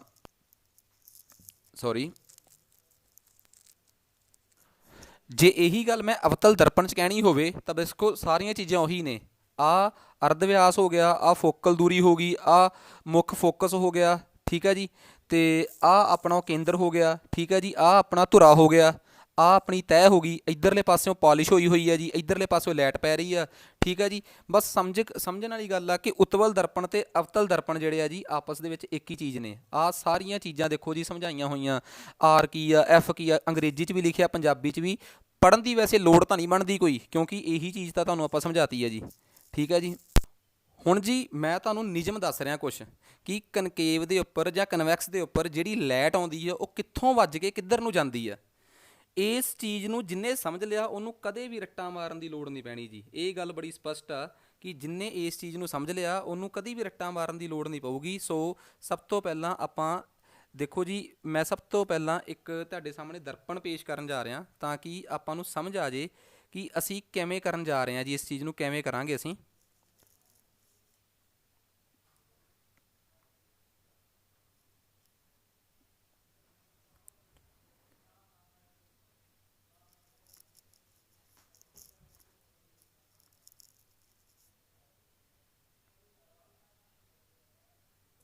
ਦੇਖੋ ਜੀ, ਬਹੁਤ ਖਾਸ ਗੱਲ ਜਿਹੜੀ ਹੈ ਜੀ ਆਪਾਂ ਹੁਣ ਕਰਨ ਲੱਗੇ ਹਾਂ।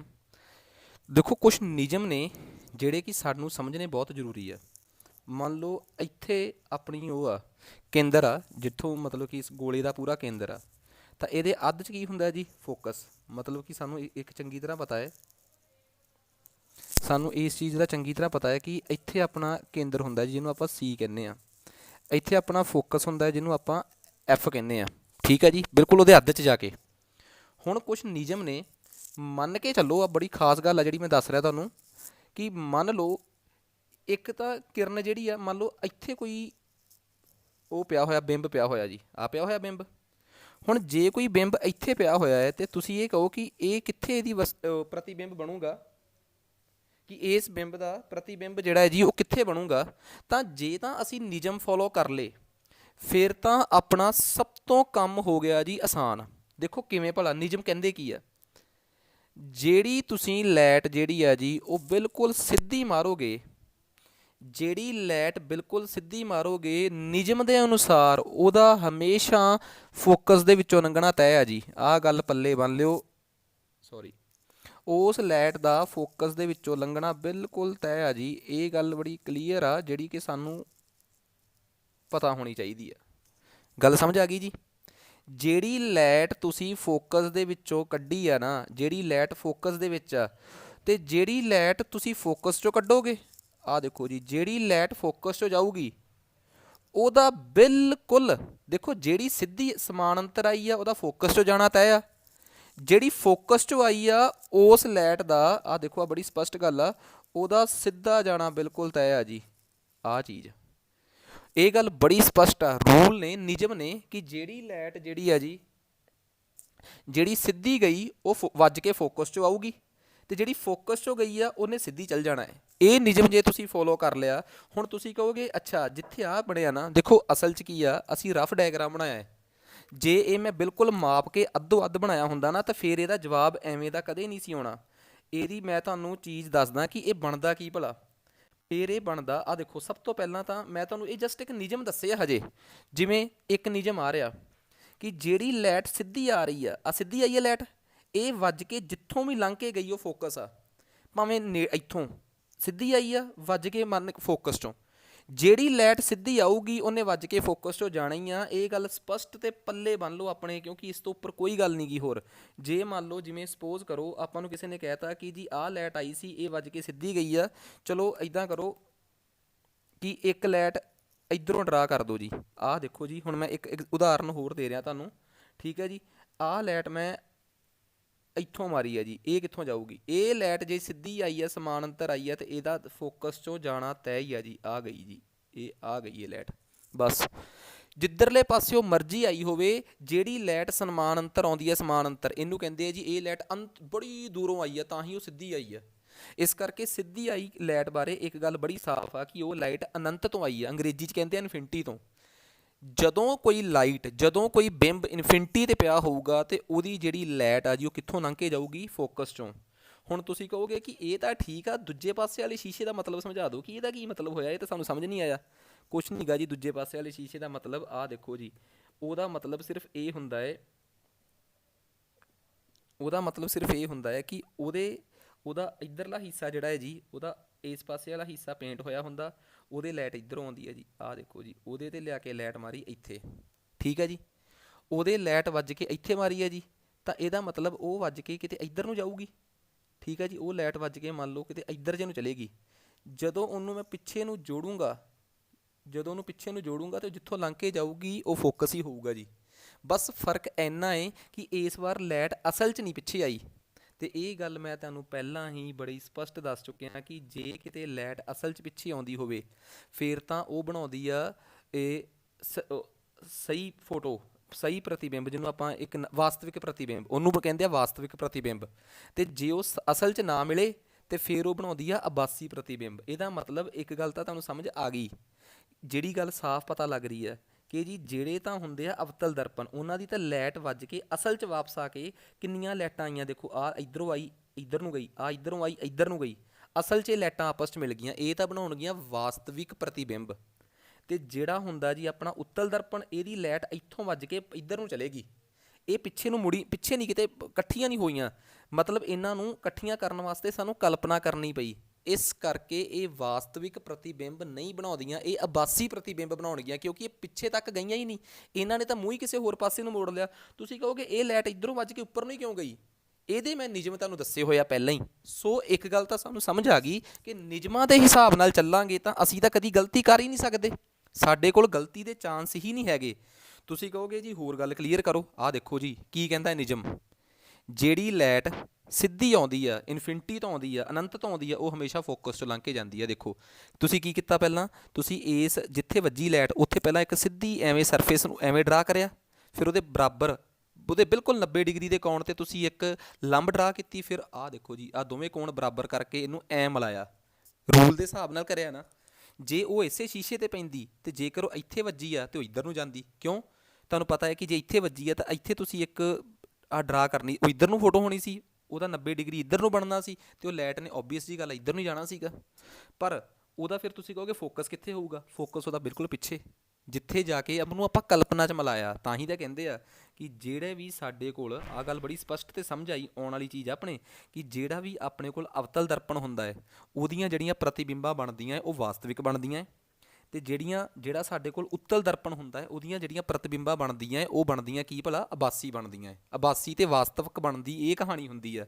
ਜੇ ਤਾਂ ਮਗਰਲੀਆਂ ਕਿਰਨਾਂ ਜਿਹੜੀਆਂ ਨੇ, ਜਿਨ੍ਹਾਂ ਨੂੰ ਆਪਾਂ ਕਹਿ ਦਿੰਦੇ ਆ ਰਿਫਲੈਕਟਡ ਲਾਈਟ ਰੇਜ਼, ਪਰਾਵਰਤਿਤ ਕਿਰਨਾਂ, ਜਿਹੜੀਆਂ ਪਰਾਵਰਤਿਤ ਕਿਰਨਾਂ ਨੇ, ਜੇ ਤਾਂ ਉਹ ਅਸਲ 'ਚ ਮਿਲਣ ਫਿਰ ਤਾਂ ਬਣਦੀ ਆ ਵਾਸਤਵਿਕ ਪ੍ਰਤੀਬਿੰਬ, ਤੇ ਜੇ ਉਹ ਕਲਪਨਾ 'ਚ ਮਿਲਣ, ਅਸਲ 'ਚ ਮਿਲਣ ਹੀ ਨਾ, ਫਿਰ ਉਹ ਕੀ ਬਣਦੀ ਹੈ ਜੀ? ਫਿਰ ਉਹ ਦੂਸਰੀ ਬਣਦੀ ਆ। ਉਮੀਦ ਕਰਦਾ ਕਿ ਆਹ ਗੱਲ ਤੁਹਾਨੂੰ ਚੰਗੀ ਤਰ੍ਹਾਂ ਸਮਝ ਆ ਗਈ ਹੋਊਗੀ। ਠੀਕ ਹੈ ਜੀ ਗੱਲ। ਸੋ ਇਹ ਚੀਜ਼ ਬੜੀ ਸਾਫ਼ ਤੇ ਸਪਸ਼ਟ ਸੀਗੀ। ਸੋ ਇਸ ਤੋਂ ਬਾਅਦ ਅੱਗੇ ਆਪਾਂ ਚੱਲਦੇ ਹਾਂ।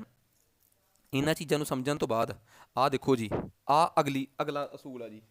ਅਗਲਾ ਅਸੂਲ ਸਾਨੂੰ ਇਹ ਕਹਿੰਦਾ ਹੈ, ਹੁਣ ਧਿਆਨ ਨਾਲ ਦੇਖੋ, ਮੈਂ ਇਹਦੀ ਵੀ ਫੋਟੋ ਤੁਹਾਨੂੰ ਬਣਾ ਕੇ ਦਿਖਾਉਣਾ ਜੀ।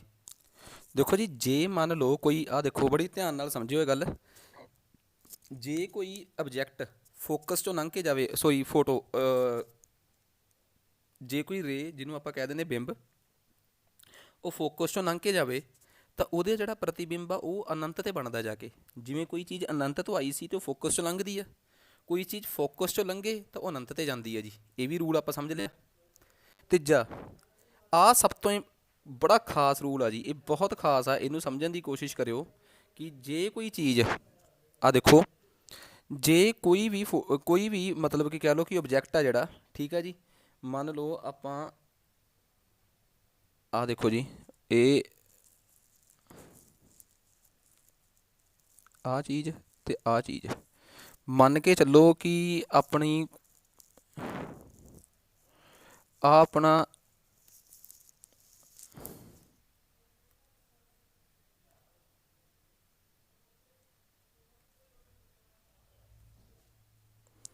ਮੰਨ ਲਓ ਆਹ ਆਪਣਾ ਸੀ ਆ ਤੇ ਆਹ ਆਪਣਾ ਕੀ ਆ ਜੀ?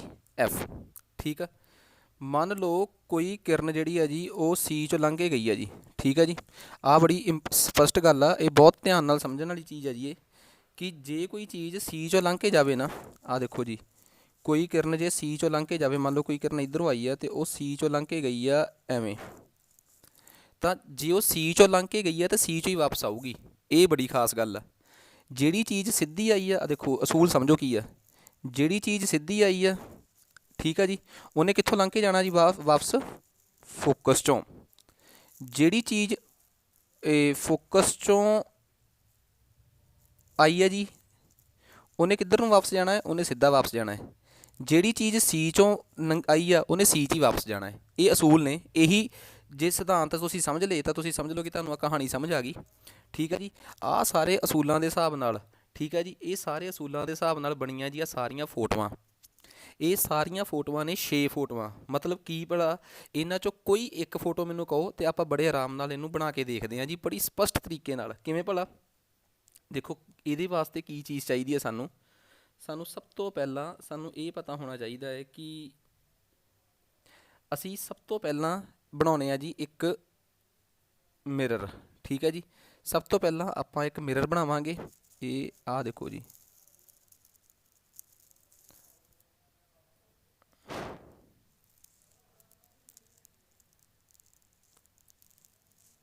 ਆਹ ਦੇਖੋ ਜੀ, ਸਭ ਤੋਂ ਪਹਿਲਾਂ ਆਪਾਂ ਬਣਾਇਆ ਜੀ ਇੱਕ ਮਿਰਰ।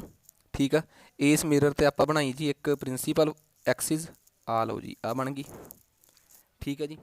ਹੁਣ ਤੁਸੀਂ ਇਹਦੇ 'ਤੇ ਇੱਕ ਲਾਈਟ ਡਰਾ ਕੀਤੀ ਹੈ ਜੀ। ਮਤਲਬ ਕਿ ਤੁਸੀਂ ਚਾਹੁੰਦੇ ਹੋ ਕਿ ਇੱਥੇ ਇੱਕ ਲਾਈਟ ਆ ਕੇ ਵੱਜੀ ਆ, ਮਤਲਬ ਕਿ ਉਹ ਪਈ ਕਿੱਥੇ ਸੀਗੀ? ਉਹ ਮੰਨ ਲਓ ਕਿ ਆਹ ਸੀ ਉਹਦਾ ਫੋਕਸ, ਆਹ ਸੈਂਟਰ ਆਫ ਕਰਵੇਚਰ, ਅਤੇ ਉਹ ਬਿੰਬ ਇੱਥੇ ਪਿਆ ਹੋਇਆ ਸੀਗਾ ਕਿਤੇ, ਆਹ ਪਿਆ ਹੋਇਆ ਸੀ ਬਿੰਬ। ਠੀਕ ਹੈ ਜੀ। ਹੁਣ ਇੱਕ ਗੱਲ ਬੜੀ ਸਪਸ਼ਟ ਆ, ਜਿਹੜੀ ਕਿਰਨ ਪਿੱਛੋਂ ਸਮਾਨਾਂਤਰ ਆਈ ਆ ਦੇਖੋ ਜਿਹੜੀ ਕਿਰਨ ਪਿੱਛੋਂ ਸਮਾਨਾਂਤਰ ਆਈ ਆ, ਜੇ ਤੁਸੀਂ ਇਹਦੇ ਰੂਲ ਫੋਲੋ ਕਰੋ ਤਾਂ ਰੂਲ ਕੀ ਕਹਿੰਦੇ ਆ ਜੀ, ਜਿਹੜੀ ਕਿਰਨ ਸਮਾਨਾਂਤਰ ਆਊਗੀ ਉਹ ਕਿੱਥੋਂ ਲੰਘ ਕੇ ਜਾਣੀ ਜ਼ਰੂਰੀ ਹੈ ਜੀ, ਉਹ ਲੰਘ ਕੇ ਜਾਣੀ ਜ਼ਰੂਰੀ ਹੈ ਜੀ ਫੋਕਸ ਚੋਂ। ਆਹ ਗੱਲ ਅਸੂਲਾਂ ਵਾਲੀ ਹੋ ਗਈ, ਠੀਕ ਹੈ ਜੀ। ਜਿਹੜੀ ਕਿਰਨ ਆਪਣੀ ਇਹਦੇ ਚੋਂ ਪਾਸ ਕਰਕੇ ਜਾਊਗੀ ਕਰਵੇਚਰ ਚੋਂ, ਇਹ ਆ ਦੇਖੋ ਜੀ ਕਰਵੇਚਰ ਚੋਂ, ਇਹਦੇ ਵਾਸਤੇ ਕੀ ਹੈ ਜੀ, ਥੋੜ੍ਹਾ ਜਿਹਾ ਨਾ ਆਪਾਂ ਨੂੰ ਨਾ ਆਪਣਾ ਸ਼ੀਸ਼ਾ ਜਿਹੜਾ ਜੀ ਉਹ ਇੱਥੋਂ ਤੱਕ ਲੈ ਕੇ ਜਾਣਾ ਪਊਗਾ। ਚਲੋ ਉਹ ਤਾਂ ਕੋਈ ਚੱਕਰ ਨਹੀਂ, ਠੀਕ ਹੈ ਜੀ। ਬਸ ਆਪਾਂ ਨੂੰ ਸਮਝ ਆਉਣੀ ਚਾਹੀਦੀ ਹੈ ਕਿ ਅਸੀਂ ਸ਼ੀਸ਼ਾ ਜਿਹੜਾ ਹੈ ਨਾ ਜੀ ਉਹ ਇੱਥੋਂ ਤੱਕ ਬਣਾਇਆ ਹੋਇਆ ਹੈ, ਮਤਲਬ ਇਹਦੇ 'ਚ ਕੋਈ ਖਾਸ ਉਹ ਨਹੀਂ ਗਾ, ਠੀਕ ਆ। ਮਤਲਬ ਸਾਨੂੰ ਇਹ ਵੀ ਗੱਲ ਸਮਝ ਆ ਗਈ ਕਿ ਜਿਹੜੀ ਚੀਜ਼ ਸਾਡੀ ਇੱਥੋਂ ਪਾਸ ਕਰਕੇ ਗਈ ਹੈ ਜੀ ਉਹ ਉੱਥੋਂ ਹੀ ਵਾਪਸ ਜਾਣੀ ਚਾਹੀਦੀ ਆ। ਹੋਰ ਦੱਸੋ ਕੀ ਅਸੂਲ ਆ। ਹੋਰ ਜਿਹੜੀ ਚੀਜ਼ ਆਪਾਂ ਪੋਲ, ਇਹ ਮੈਂ ਪਹਿਲਾਂ ਨਹੀਂ ਦੱਸਿਆ, ਇਹ ਮੈਂ ਹੁਣ ਦੱਸ ਰਿਹਾ। ਜਿਹੜੀ ਚੀਜ਼ ਆਪਾਂ ਪੋਲ ਤੋਂ ਮਾਰੀ ਆ ਉਹਦਾ ਜਿੰਨਾ ਇੱਧਰਲੇ ਪਾਸਿਓਂ ਕੋਣ ਆ ਉਨਾ ਕੋਣ ਹੀ ਉਹਦਾ ਇੱਧਰਲੇ ਪਾਸਿਓਂ ਵੀ ਹੋਣਾ ਚਾਹੀਦਾ ਜੀ। ਅਤੇ ਤੁਸੀਂ ਇੱਕ ਗੱਲ ਨੋਟਿਸ ਕਰੋਗੇ ਬੜੀ ਖਾਸ, ਕਿ ਜਿੰਨੀਆਂ ਵੀ ਲਾਈਟਾਂ ਦੇਖੋ, ਜਿਹੜੀ ਚੀਜ਼ ਇੱਧਰੋਂ ਆਈ ਉਹ ਉੱਧਰ ਨਹੀਂ ਵਾਪਸ ਚਲੇਗੀ, ਜਿਹੜੀ ਸਿੱਧੀ ਆਈ ਉਹ ਇੱਧਰੋਂ ਪਾਸ ਚਲੇਗੀ। ਕਹਿਣ ਦਾ ਮਤਲਬ ਪਤਾ ਕੀ ਹੋਇਆ, ਕਹਿਣ ਦਾ ਮਤਲਬ ਇਹ ਹੋਇਆ, ਇੱਕ ਹੋਰ ਵੀ ਦੇਖ ਲਓ, ਆਹ ਫੋਕਸ ਸੀ ਨਾ, ਤੁਸੀਂ ਉਹਨੂੰ ਫੋਕਸ ਚੋਂ ਕੱਢ ਕੇ ਦੇਖ ਲਿਓ, ਜਿਹੜੀ ਲਾਈਟ ਆ ਇਹਨੂੰ ਫੋਕਸ ਚੋਂ ਇੱਥੋਂ ਕੱਢ ਕੇ ਦੇਖਿਓ, ਉਹ ਸਿੱਧੀ ਐਂ ਜਾਊਗੀ। ਇਹ ਸਾਰੀਆਂ ਇਸੇ ਜਗ੍ਹਾ 'ਤੇ ਮਿਲਣਗੀਆਂ ਅਤੇ ਇੱਥੇ ਬਣੂਗਾ ਇਹਦਾ ਪ੍ਰਤੀਬਿੰਬ। ਹੁਣ ਤੁਸੀਂ ਇਹ ਦੱਸੋ ਕਿ ਇਹਦਾ ਪ੍ਰਤੀਬਿੰਬ ਦੇਖੋ, ਬਿੰਬ ਇੱਧਰ ਨੂੰ ਸੀ, ਪ੍ਰਤੀਬਿੰਬ ਇੱਥੇ ਬਣਿਆ। ਆਹ ਗੱਲ ਸਮਝ ਆਈ ਜੀ, ਬਿੰਬ ਸੀ ਆ ਅਤੇ ਪ੍ਰਤੀਬਿੰਬ ਬਣਿਆ ਆ। ਹੁਣ ਜੇ ਤੁਹਾਨੂੰ ਕੋਈ ਪੁੱਛੇ ਕਿ ਤੁਸੀਂ ਇਹਦਾ ਬਿੰਬ ਰੱਖਿਆ ਕਿੱਥੇ ਸੀ, ਆਹ ਫੋਕਸ ਐਫ ਆ ਸੀ, ਦੇਖੋ ਅਸਲ 'ਚ ਪਤਾ ਕੀ ਆ, ਜੇ ਤੁਸੀਂ ਇਹਨੂੰ ਪੂਰੇ ਫੁੱਟੇ ਸਕੇਲ ਸਕੂਲ ਲੈ ਕੇ ਬਣਾਓਗੇ ਨਾ ਸਿੱਧੀਆਂ ਸਮਾਨਾਂਤਰ, ਇੱਕ ਤੇ ਇੱਕ ਆ ਸੀ ਜਿਹੜਾ ਹੈ ਇਹ ਐਫ ਤੋਂ ਡਬਲ ਹੋਣਾ ਚਾਹੀਦਾ ਹੈ। ਜੇ ਸੀ 7 ਮੀਟਰ ਆ ਤੇ ਆ 9, ਆਹ ਪੂਰਾ ਗੋਲ ਹੋਣਾ ਚਾਹੀਦਾ ਹੈ। ਆਹ ਰੇਖਾਵਾਂ ਸਾਰੀਆਂ ਸਿੱਧੀਆਂ ਹੋਣੀਆਂ ਚਾਹੀਦੀਆਂ। ਮੈਂ ਤੁਹਾਨੂੰ ਸ਼ਰਤ ਲਾ ਕੇ ਕਹਿੰਦਾ ਕਿ ਜਿਵੇਂ ਦੀਆਂ ਫੋਟੋਆਂ ਇਹਨਾਂ ਦੀਆਂ ਬਣੀਆਂ ਹੋਈਆਂ ਨਾ ਤੁਹਾਡੀਆਂ, ਸਾਰੀਆਂ ਫੋਟੋਆਂ ਤੁਹਾਡੀਆਂ ਉਵੇਂ ਦੀਆਂ ਬਣ ਜਾਣਗੀਆਂ। ਅਤੇ ਕੀ ਅਸੂਲ ਬਣਿਆ ਭਲਾ, ਇਹ ਮੈਂ ਤੁਸੀਂ ਦੱਸੋਗੇ ਇੰਨੀਆਂ ਫੋਟੋਆਂ 'ਚ ਮੈਂ ਕਿਹੜੀ ਫੋਟੋ ਬਣਾਈ ਆ, ਇਹ ਬਣਾਈ ਆ ਮੈਂ ਆਹ ਵਾਲੀ ਫੋਟੋ ਜੀ, ਆਹ ਵਾਲੀ, ਆਹ ਦੂਜੇ ਨੰਬਰ ਵਾਲੀ। ਜਦੋਂ ਤੁਹਾਡਾ ਬਿੰਬ ਜਿਹੜਾ ਹੈ ਉਹ ਸੀ ਤੋਂ ਪਿੱਛੇ ਆ, ਜਦੋਂ ਬਿੰਬ ਸੀ ਤੋਂ ਪਿੱਛੇ ਆ ਅਤੇ ਜਿਹੜਾ ਤੁਹਾਡੀ ਇਮੇਜ ਬਣਦੀ ਆ, ਪ੍ਰਤੀਬਿੰਬ ਬਣਦਾ ਹੈ ਸੀ ਅਤੇ ਐਫ ਦੇ ਵਿੱਚ ਬਣਦਾ ਹੈ। ਨੋਟਿਸ ਕੀਤੀ ਇੱਕ ਗੱਲ, ਸਾਰੀਆਂ ਕਿਰਨਾਂ ਆਪਸ 'ਚ ਅਸਲ 'ਚ ਮਿਲੀਆਂ ਆ ਕੇ ਇੱਥੇ, ਅਸਲ 'ਚ ਕਿਹੜੀਆਂ ਨਹੀਂ ਮਿਲਦੀਆਂ, ਜਿਵੇਂ ਆ ਪਿੱਛੇ ਮਿਲੀਆਂ, ਇਹ ਕਲਪਨਾ 'ਚ ਮਿਲੀਆਂ ਜਾ ਕੇ, ਇੱਥੇ ਸਾਰੀਆਂ ਅਸਲ 'ਚ ਮਿਲੀਆਂ, ਬਿਲਕੁਲ ਅਸਲ 'ਚ।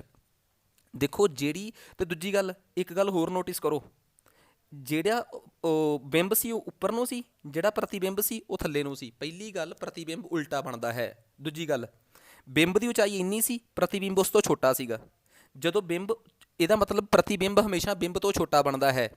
ਤੀਜੀ ਗੱਲ, ਜਿਹੜਾ ਪ੍ਰਤੀਬਿੰਬ ਬਣਿਆ ਹੈ ਉਹ ਕਿਰਨਾਂ ਦੇ ਅਸਲ 'ਚ ਮਿਲਾਪ ਨਾਲ ਬਣਿਆ ਹੈ, ਉਹਨਾਂ ਦੇ ਅਸਲ 'ਚ ਮਿਲਣ ਨਾਲ ਬਣਿਆ ਹੈ। ਇਹਦਾ ਮਤਲਬ ਇਹ ਪ੍ਰਤੀਬਿੰਬ ਜਿਹੜਾ ਬਣਿਆ ਹੈ ਇਹ ਆਭਾਸੀ ਨਹੀਂ ਬਣਿਆ, ਇਹ ਵਾਸਤਵਿਕ ਬਣਿਆ ਹੈ। 3 ਗੱਲਾਂ ਸਮਝ ਆ ਗਈਆਂ। ਚੌਥੀ ਗੱਲ, ਬਿੰਬ ਉੱਪਰ ਨੂੰ ਸੀ, ਪ੍ਰਤੀਬਿੰਬ ਥੱਲੇ ਨੂੰ ਬਣਿਆ ਹੈ, ਪ੍ਰਤੀਬਿੰਬ ਉਲਟਾ ਬਣਿਆ ਹੈ। ਇਹਦਾ ਮਤਲਬ ਜੇ ਤੁਹਾਨੂੰ ਕਿਸੇ ਨੇ ਕਹਿਤਾ ਕਿ ਜੇਕਰ ਬਿੰਬ ਸੀ ਤੋਂ ਵੀ ਪਿੱਛੇ ਰੱਖਿਆ ਜਾਵੇ, ਆ ਦੇਖੋ ਸੀ ਤੋਂ ਪਿੱਛੇ ਰੱਖਿਆ ਜਾਵੇ, ਤਾਂ ਉਸ ਦੇ ਪ੍ਰਤੀਬਿੰਬ ਦੇ ਲੱਛਣ ਕਿਹੜੇ ਕਿਹੜੇ ਹੋਣਗੇ, ਤਾਂ ਮੈਂ ਕਹਿੰਦਾ ਰੱਟਾਂ ਮਾਰਨ ਦੀ ਲੋੜ ਹੀ ਨਹੀਂ। ਆਹ ਦੇਖੋ ਜੀ ਤੁਹਾਡੇ ਸਾਹਮਣੇ ਹੀ ਆ ਜੀ, ਫੋਟੋ 'ਚ ਦੇਖਣਾ ਫੋਟੋ 'ਚ ਦੇਖ ਲਓ। ਕਹਿੰਦੇ ਜੀ ਰੀਅਲ ਦਾ ਮਤਲਬ ਵਾਸਤਵਿਕ, ਇਨਵਰਟਡ ਮਤਲਬ ਉਲਟਾ, ਡਿਮਿਨਿਸ਼ਡ ਮਤਲਬ ਛੋਟਾ, ਠੀਕ ਆ ਜੀ। ਮਤਲਬ ਅਤੇ ਬਣੂਗੀ ਕਿੱਥੇ, ਸੀ ਅਤੇ ਐਫ ਦੇ ਵਿੱਚ ਬਣੂਗੀ। ਅਤੇ ਇੱਕ ਗੱਲ ਹੋਰ, ਠੀਕ ਆ ਜੀ, ਕਿੰਨੀਆਂ ਗੱਲਾਂ ਦੱਸਦੀਆਂ ਮੈਂ ਤੁਹਾਨੂੰ, ਵਾਸਤਵਿਕ ਬਣੂਗਾ, ਉਲਟਾ ਬਣੂਗਾ, ਛੋਟਾ ਬਣੂਗਾ ਅਤੇ ਸੀ ਅਤੇ ਐਫ ਦੇ ਵਿੱਚ ਬਣੂਗਾ। ਜੇ ਤਾਂ ਕੋਈ ਕਹਿ ਦਿਓ ਕਿ ਜੀ ਤੁਹਾਡਾ ਜਿਹੜਾ ਆਬਜੈਕਟ ਆ ਜੀ, ਬਿੰਬ ਆ, ਉਹ ਸਾਰਾ ਕਿੱਥੇ ਪਿਆ ਹੋਇਆ ਭਲਾ, ਉਹ ਪਿਆ ਜੀ ਅਨੰਤ 'ਤੇ, ਤਾਂ ਸਾਰੀਆਂ ਚੀਜ਼ਾਂ ਕਿੱਥੇ ਆ ਕੇ ਫੋਕਸ ਹੋ ਜਾਣਗੀਆਂ, ਫੋਕਸ 'ਤੇ। ਇਹਦਾ ਮਤਲਬ ਜਦੋਂ ਤੁਹਾਡਾ ਬਿੰਬ ਅਨੰਤ 'ਤੇ ਪਿਆ ਹੈ ਤਾਂ ਤੁਹਾਡੀ ਇਮੇਜ ਕਿੱਥੇ ਬਣੂਗੀ ਭਲਾ, ਇਮੇਜ ਬਣੂਗੀ ਫੋਕਸ 'ਤੇ। ਜਦੋਂ ਤੁਹਾਡਾ ਆਬਜੈਕਟ ਜਿਹੜਾ ਹੈ, ਬਿੰਬ ਆ ਜਿਹੜਾ, ਉਹ ਕਰਵੇਚਰ 'ਤੇ ਪਿਆ, ਤੁਹਾਡੀ ਇਮੇਜ ਵੀ ਉੱਥੇ ਹੀ ਬਣੂਗੀ, ਉਲਟੀ ਬਣੂਗੀ, ਉੱਥੇ ਹੀ ਬਣੂਗੀ, ਉਚਾਈ ਵੀ ਉਨੀ ਹੋਊਗੀ। ਤੁਸੀਂ ਕਹੋਗੇ ਯਾਰ ਇੱਦਾਂ ਕਰੋ, ਇੱਕ ਵਾਰ ਇਹ ਵੀ ਬਣਾ ਕੇ ਦਿਖਾ ਹੀ ਦਿਓ, ਠੀਕ ਆ ਜੀ। ਆਹ ਲਓ ਜੀ, ਆਪਾਂ ਇਹਦਾ ਵੀ ਪੰਗਾ ਲੈ ਕੇ ਦੇਖ ਹੀ ਲੈਂਦੇ ਹਾਂ। ਇਹ ਆਹ ਦੇਖੋ, ਤੁਸੀਂ ਮੈਨੂੰ ਇਹ ਕਿਹਾ ਕਿ ਤੁਹਾਡਾ ਬਿੰਬ ਜਿਹੜਾ ਨਾ ਜੀ ਉਹ ਕਿੱਥੇ ਬਣਿਆ ਹੋਇਆ ਜੀ, ਬਿੰਬ ਤੁਹਾਡਾ ਆ ਰਿਹਾ ਜੀ, ਸੌਰੀ,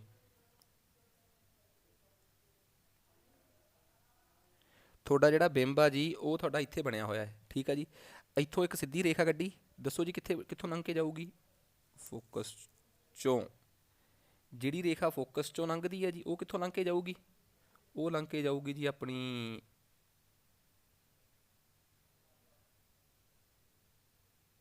ਇੱਥੋਂ ਜੀ। ਆਹ ਦੇਖੋ ਜੀ, ਹੁਣ ਇੱਕ ਗੱਲ ਦੱਸੋ, ਪ੍ਰਤੀਬਿੰਬ ਕਿੱਥੇ ਬਣਦਾ ਹੈ, ਜਿੱਥੇ ਦੋਵੇਂ ਬਿੰਬ ਆਪਸ 'ਚ ਮਿਲਦੇ ਆ ਜੀ, ਇਹ ਜਿੱਥੇ ਦੋਵੇਂ ਪਰਿਵਰਤਿਤ ਰੇਖਾਵਾਂ ਜਿਹੜੀਆਂ ਰਿਫਲੈਕਟਡ ਰੇਜ਼ ਨੇ ਆਪਸ 'ਚ ਮਿਲਦੀਆਂ। ਦੱਸੋ ਬਿਲਕੁਲ ਜਿੱਥੇ ਤੁਹਾਡਾ ਆਬਜੈਕਟ ਪਿਆ ਸੀ, ਜੇਕਰ ਤੁਸੀਂ ਬਿਲਕੁਲ ਫੁੱਟੇ ਸਕੇਲ ਵਰਤ ਕੇ, ਪ੍ਰਕਾਰਾਂ ਵਰਤ ਕੇ ਬਣਾਓਗੇ ਨਾ, ਤਾਂ ਕਦੀ ਤੁਹਾਨੂੰ ਸਾਇੰਸ ਧੋਖਾ ਨਹੀਂ ਦਊਗੀ। ਲਿਖ ਕੇ ਲੈ ਲਓ। ਦੱਸੋ ਕੀ ਕੀ ਬਣਿਆ। ਬਿੰਬ ਤੇ ਪ੍ਰਤੀਬਿੰਬ ਬਿਲਕੁਲ ਬਰਾਬਰ ਉਚਾਈ ਦੇ ਹਨ। ਪ੍ਰਤੀਬਿੰਬ ਉਲਟਾ ਬਣਿਆ ਹੈ। ਪ੍ਰਤੀਬਿੰਬ ਆਹ ਦੇਖੋ ਜੀ, ਆਹ ਦੋਵੇਂ ਕਿਰਨਾਂ ਵਾਸਤਵਿਕ 'ਚ ਜੁੜੀਆਂ ਆ ਕੇ, ਪ੍ਰਤੀਬਿੰਬ ਵਾਸਤਵਿਕ ਬਣਿਆ ਹੈ, ਉਚਾਈ ਬਰਾਬਰ ਹੈ। ਠੀਕ ਆ ਜੀ। ਉਲਟਾ ਬਣਿਆ ਹੈ। ਬਸ ਆਹ ਗੱਲਾਂ ਨੇ, ਕਿੱਡੀਆਂ ਔਖੀਆਂ ਗੱਲਾਂ ਨੇ। ਮਤਲਬ ਇਹ ਕਿ ਆਹ ਸਾਰੀਆਂ ਗੱਲਾਂ, ਹਾਂ ਇਹਦਾ ਮਤਲਬ ਤੁਸੀਂ ਇੱਕ ਗੱਲ ਨੋਟਿਸ ਕੀਤੀ, ਇੱਥੇ ਵੀ ਬਿੰਬ ਵਾਸਤਵਿਕ ਆ, ਇੱਥੇ ਵੀ ਵਾਸਤਵਿਕ ਆ, ਇੱਥੇ ਵੀ ਵਾਸਤਵਿਕ ਆ। ਫੋਕਸ ਤੇ ਜਾਊਗਾ ਇਹ ਵੀ, ਜੇ ਕੋਈ ਆਬਜੈਕਟ ਫੋਕਸ ਤੇ ਪਿਆ ਹੈ, ਉਹਦਾ ਪ੍ਰਤੀਬਿੰਬ ਕਿੱਥੇ ਬਣੂਗਾ? ਅਨੰਤ ਤੇ। ਕਹਿੰਦੇ ਜੀ ਇਹ ਦੱਸੋ ਕਿ ਜਿਹੜਾ ਸਾਡੇ ਕੋਲ ਕਨਕੇਵ ਮਿਰਰ ਹੁੰਦਾ ਹੈ, ਜਿਹੜਾ ਸਾਡੇ ਕੋਲ ਅਵਤਲ ਦਰਪਣ ਹੁੰਦਾ ਹੈ, ਉਹ ਹਮੇਸ਼ਾ ਹੀ ਵਾਸਤਵਿਕ ਪ੍ਰਤੀਬਿੰਬ ਹੀ ਬਣਾਉਂਦਾ ਕਿ ਕਦੀ ਉਹ ਕਾਲਪਨਿਕ ਪ੍ਰਤੀਬਿੰਬ ਵੀ ਬਣਾ ਦਿੰਦਾ ਹੈ? ਕਦੀ ਕਦੀ। ਤਾਂ ਇੱਕੋ ਹੀ ਕੇਸ ਆ ਜੀ 6 ਕੇਸਾਂ 'ਚੋਂ, ਉਹ ਵੀ ਅਖੀਰਲਾ ਕੇਸ ਆ, ਉਦੋਂ ਉਹ ਵਾਸਤਵਿਕ ਨਹੀਂ ਬਣਾਉਂਦਾ, ਉਦੋਂ ਉਹ ਬਣਾਉਂਦਾ ਹੈ ਆਭਾਸੀ। ਅਤੇ ਦੂਜੀ ਖਾਸ ਗੱਲ, ਉਦੋਂ ਉਹਦੀ ਜਿਹੜੀ ਉਹ ਇਮੇਜ ਹੁੰਦੀ ਹੈ ਉਹ ਵੀ ਵੱਡੀ ਹੁੰਦੀ ਆ। ਕੀ ਹੁੰਦੀ ਹੈ ਜੀ? ਵੱਡੀ ਹੁੰਦੀ ਹੈ। ਅਤੇ ਤੀਜੀ ਗੱਲ, ਉਹ ਸਿੱਧੀ ਵੀ ਹੁੰਦੀ ਹੈ। ਬਾਕੀ ਸਾਰੇ ਕੇਸਾਂ 'ਚ ਉਲਟੀ ਬਣ ਰਹੀ ਹੈ, ਬਸ ਉਸੇ ਕੇਸ 'ਚ ਇੱਕ ਸਿੱਧੀ ਵੀ ਬਣਦੀ ਹੈ ਅਤੇ ਕਾਲਪਨਿਕ ਦੀ ਬਜਾਏ ਵਾਸਤਵਿਕ ਦੀ ਬਜਾਏ ਕਾਲਪਨਿਕ ਵੀ ਬਣਦੀ ਹੈ। ਇੱਕ ਹੀ ਕੇਸ ਆ। ਮੈਂ ਚਾਹੁੰਦਾ ਕਿ ਕਿਉਂ ਨਾ ਆਪਾਂ ਇਹ ਵੀ ਕੇਸ ਇੱਕ ਵਾਰੀ ਬਣਾ ਕੇ ਦੇਖ ਲਈਏ। ਠੀਕ ਆ ਜੀ। ਮੰਨ ਲਓ ਆਹ ਦੇਖੋ ਜੀ, ਤੁਹਾਡਾ ਜਿਹੜਾ ਬਿੰਬ ਆ ਨਾ, ਉਹ ਕਿੱਥੇ ਪਿਆ ਹੋਇਆ ਹੈ? ਤੁਹਾਡਾ ਬਿੰਬ ਆਹ ਹੁੰਦਾ ਜੀ ਆਪਣਾ ਫੋਕਸ ਤੇ ਆਹ ਹੁੰਦਾ ਪੋਲ। ਠੀਕ ਆ, ਮੁੱਖ ਧੁਰਵ। ਇਹਨਾਂ ਦੋਵਾਂ ਦੇ ਵਿੱਚ ਜੇ ਕਿਤੇ ਆਪਾਂ ਆਪਣਾ ਮਤਲਬ ਕਿ ਬਿੰਬ ਰੱਖਤਾ, ਚਲੋ ਜੀ ਇੱਕ ਸਮਾਨਾਂਤਰ ਰੇਖਾ ਖਿੱਚੀ।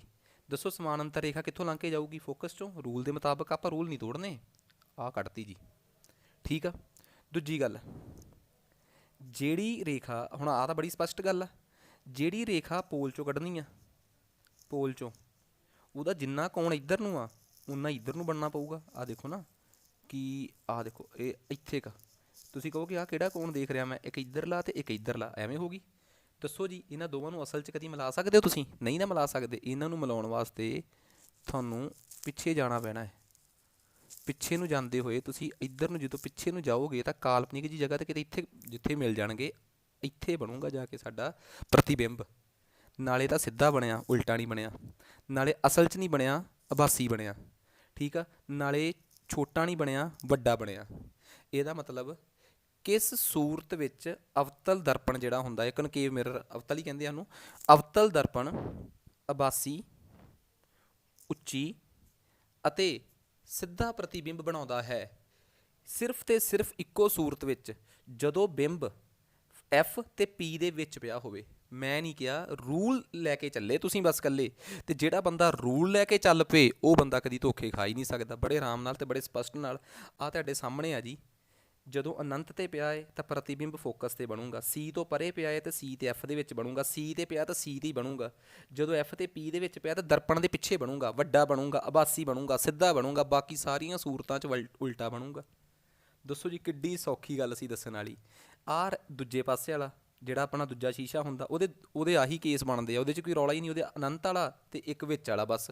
ਮਤਲਬ ਮੇਰੇ ਕਹਿਣ ਦਾ ਮਤਲਬ ਇਹ ਆ ਕਿ ਮੈਂ ਤਾਂ ਸਿਰਫ ਤੁਹਾਨੂੰ ਅਸੂਲ ਦੱਸੇ ਆ, ਅਤੇ ਜਿਹੜਾ ਬੰਦਾ ਅਸੂਲਾਂ ਨੂੰ ਸਮਝ ਗਿਆ, ਸਮਝ ਲਓ ਕਿ ਉਹ ਕਦੇ ਵੀ ਇਸ ਚੈਪਟਰ 'ਚ ਧੋਖਾ ਖਾ ਹੀ ਨਹੀਂ ਸਕਦਾ। ਇਹ ਸੀ ਇਸ ਚੈਪਟਰ ਦਾ ਪਰਿਵਰਤਨ। ਇੱਕ ਚੀਜ਼ ਛੱਡੇ ਬਿਨਾਂ, ਇਹਦੇ ਨਮੈਰੀਕਲ। ਕਈ ਵਾਰੀ ਸਾਨੂੰ ਪ੍ਰਸ਼ਨ ਉੱਤਰ ਆ ਸਕਦੇ ਆ ਨਮੈਰੀਕਲ ਵੀ ਭਾਈ, ਅਤੇ ਨਮੈਰੀਕਲ ਕਰਨ ਵਾਸਤੇ ਸਾਨੂੰ ਨਮੈਰੀਕਲ ਲਈ ਤਿਆਰ ਰਹਿਣਾ ਚਾਹੀਦਾ। ਸੋ ਨਮੈਰੀਕਲ ਲਈ ਤਿਆਰ ਰਹਿਣ ਵਾਸਤੇ ਸਾਨੂੰ, ਤੁਹਾਨੂੰ ਵੀ ਪਤਾ ਹੈ, ਅਤੇ ਸਾਨੂੰ ਆਪਣੀ 10ਵੀਂ ਕਲਾਸ ਦੀ ਕਿਤਾਬ ਤੱਕ ਪਹੁੰਚਣਾ ਪਊਗਾ। ਸੋ ਸਭ ਤੋਂ ਪਹਿਲਾਂ ਅਸੀਂ ਪਹੁੰਚਦੇ ਹਾਂ ਆਪਣੀ 10ਵੀਂ ਕਲਾਸ ਦੀ ਕਿਤਾਬ ਵੱਲ। ਠੀਕ ਹੈ ਜੀ। ਸੋ 10ਵੀਂ ਕਲਾਸ ਦੀ ਜੋ ਕਿਤਾਬ ਆ, ਅਸੀਂ ਉਸ ਤੋਂ ਬਾਹਰ ਨਹੀਂ ਜਾਵਾਂਗੇ। ਠੀਕ ਆ।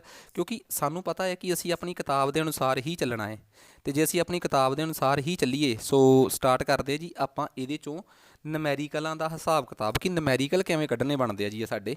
ਠੀਕ ਹੈ ਜੀ। ਪਹੁੰਚੀ ਆਪਾਂ ਉੱਥੋਂ ਤੱਕ। ਆਹ ਦੇਖੋ ਜੀ, ਆਹ ਸਾਰਾ ਕੁਛ ਆ ਜੀ ਤੁਹਾਡੇ ਵਾਸਤੇ। ਠੀਕ ਹੈ ਜੀ। ਹੁਣ ਆਹ ਦੇਖੋ ਜੀ, ਸਭ ਤੋਂ ਵੱਡੀ ਗੱਲ, ਕੁਛ ਨਿਯਮ ਜਿਹੜੇ ਕਿ ਤੁਹਾਨੂੰ ਪਤਾ ਹੋਣੇ ਚਾਹੀਦੇ ਆ। ਪਹਿਲਾਂ ਮੈਂ ਤੁਹਾਡੇ ਹਿਸਾਬ ਨਾਲ ਤੁਹਾਡੇ ਨਾਲ ਨਿਯਮ ਤੈਅ ਕਰਨਾ। ਠੀਕ ਹੈ ਜੀ। ਇੱਕ ਗੱਲ ਬੜੀ ਸਪਸ਼ਟ ਤੇ ਸਾਫ਼ ਆ, ਠੀਕ ਹੈ ਜੀ। ਤੁਸੀਂ ਮੰਨ ਲਓ ਤੁਸੀਂ ਤੁਹਾਡਾ ਬਿੰਬ, ਠੀਕ ਹੈ ਜੀ, ਤੁਹਾਡਾ ਬਿੰਬ ਇੱਥੇ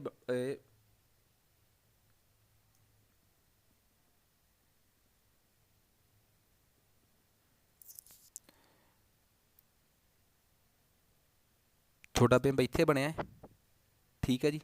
ਤੁਸੀਂ ਕਿਹਾ ਜੀ ਇੱਥੋਂ ਲੰਘ ਕੇ ਜਾਣਾ ਸੀਗਾ, ਠੀਕ ਹੈ। ਅਤੇ ਦੂਜੀ ਕਿਰਨ ਤੁਸੀਂ ਕਿਹਾ ਜੀ ਕਿ ਅਸੀਂ ਪੋਲ ਦੇ ਹਿਸਾਬ ਨਾਲ ਚੈੱਕ ਕਰ ਲਈ, ਅਤੇ ਸਾਨੂੰ ਪਤਾ ਲੱਗਿਆ ਜੀ ਕਿ ਆਪਸ 'ਚ ਕਦੀ ਮਿਲ ਨਹੀਂ ਰਹੇ, ਇਸ ਕਰਕੇ ਅਸੀਂ ਇਹਨਾਂ ਨੂੰ ਪਿੱਛੇ ਨੂੰ ਮਿਲਾਤਾ।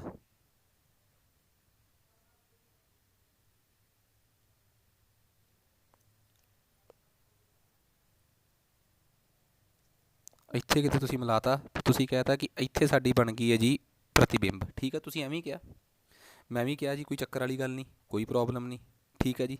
ਤੁਸੀਂ ਕਿਹਾ ਜੀ ਆਹ ਸਾਡਾ ਕੀ ਸੀਗਾ ਜੀ, ਸੀ। ਆਹ ਕੀ ਸੀਗਾ ਜੀ, ਤੁਸੀਂ ਮੈਨੂੰ ਇਹ ਕਿਹਾ ਕਿ ਆਹ ਤੁਹਾਡਾ ਕੀ ਸੀਗਾ ਜੀ, ਸੀ, ਠੀਕ ਆ। ਅਤੇ ਆਹ ਕੀ ਹੈ ਜੀ, ਐਫ। ਐਫ ਹਮੇਸ਼ਾ ਅੱਧ ਹੁੰਦਾ ਹੈ। ਇੱਥੇ ਤੁਹਾਡਾ ਪਿਆ ਸੀ ਓਬਜੈਕਟ ਮਤਲਬ ਬਿੰਬ, ਇੱਥੇ ਤੁਹਾਡੀ ਬਣੀ ਸੀ ਪ੍ਰਤੀਬਿੰਬ ਜਿਹਨੂੰ ਤੁਸੀਂ ਕਹਿੰਦੇ ਹੋ ਇਮੇਜ ਆਈ, ਠੀਕ ਆ ਜੀ। ਆਹੀ ਹੈ ਸਾਰਾ ਕੁਛ, ਯਾਦ ਰੱਖਿਓ। ਇਹਨੂੰ ਤੁਸੀਂ ਕੀ ਕਹਿੰਦੇ ਹੋ ਭਲਾ, ਪੋਲ, ਠੀਕ ਆ ਜੀ।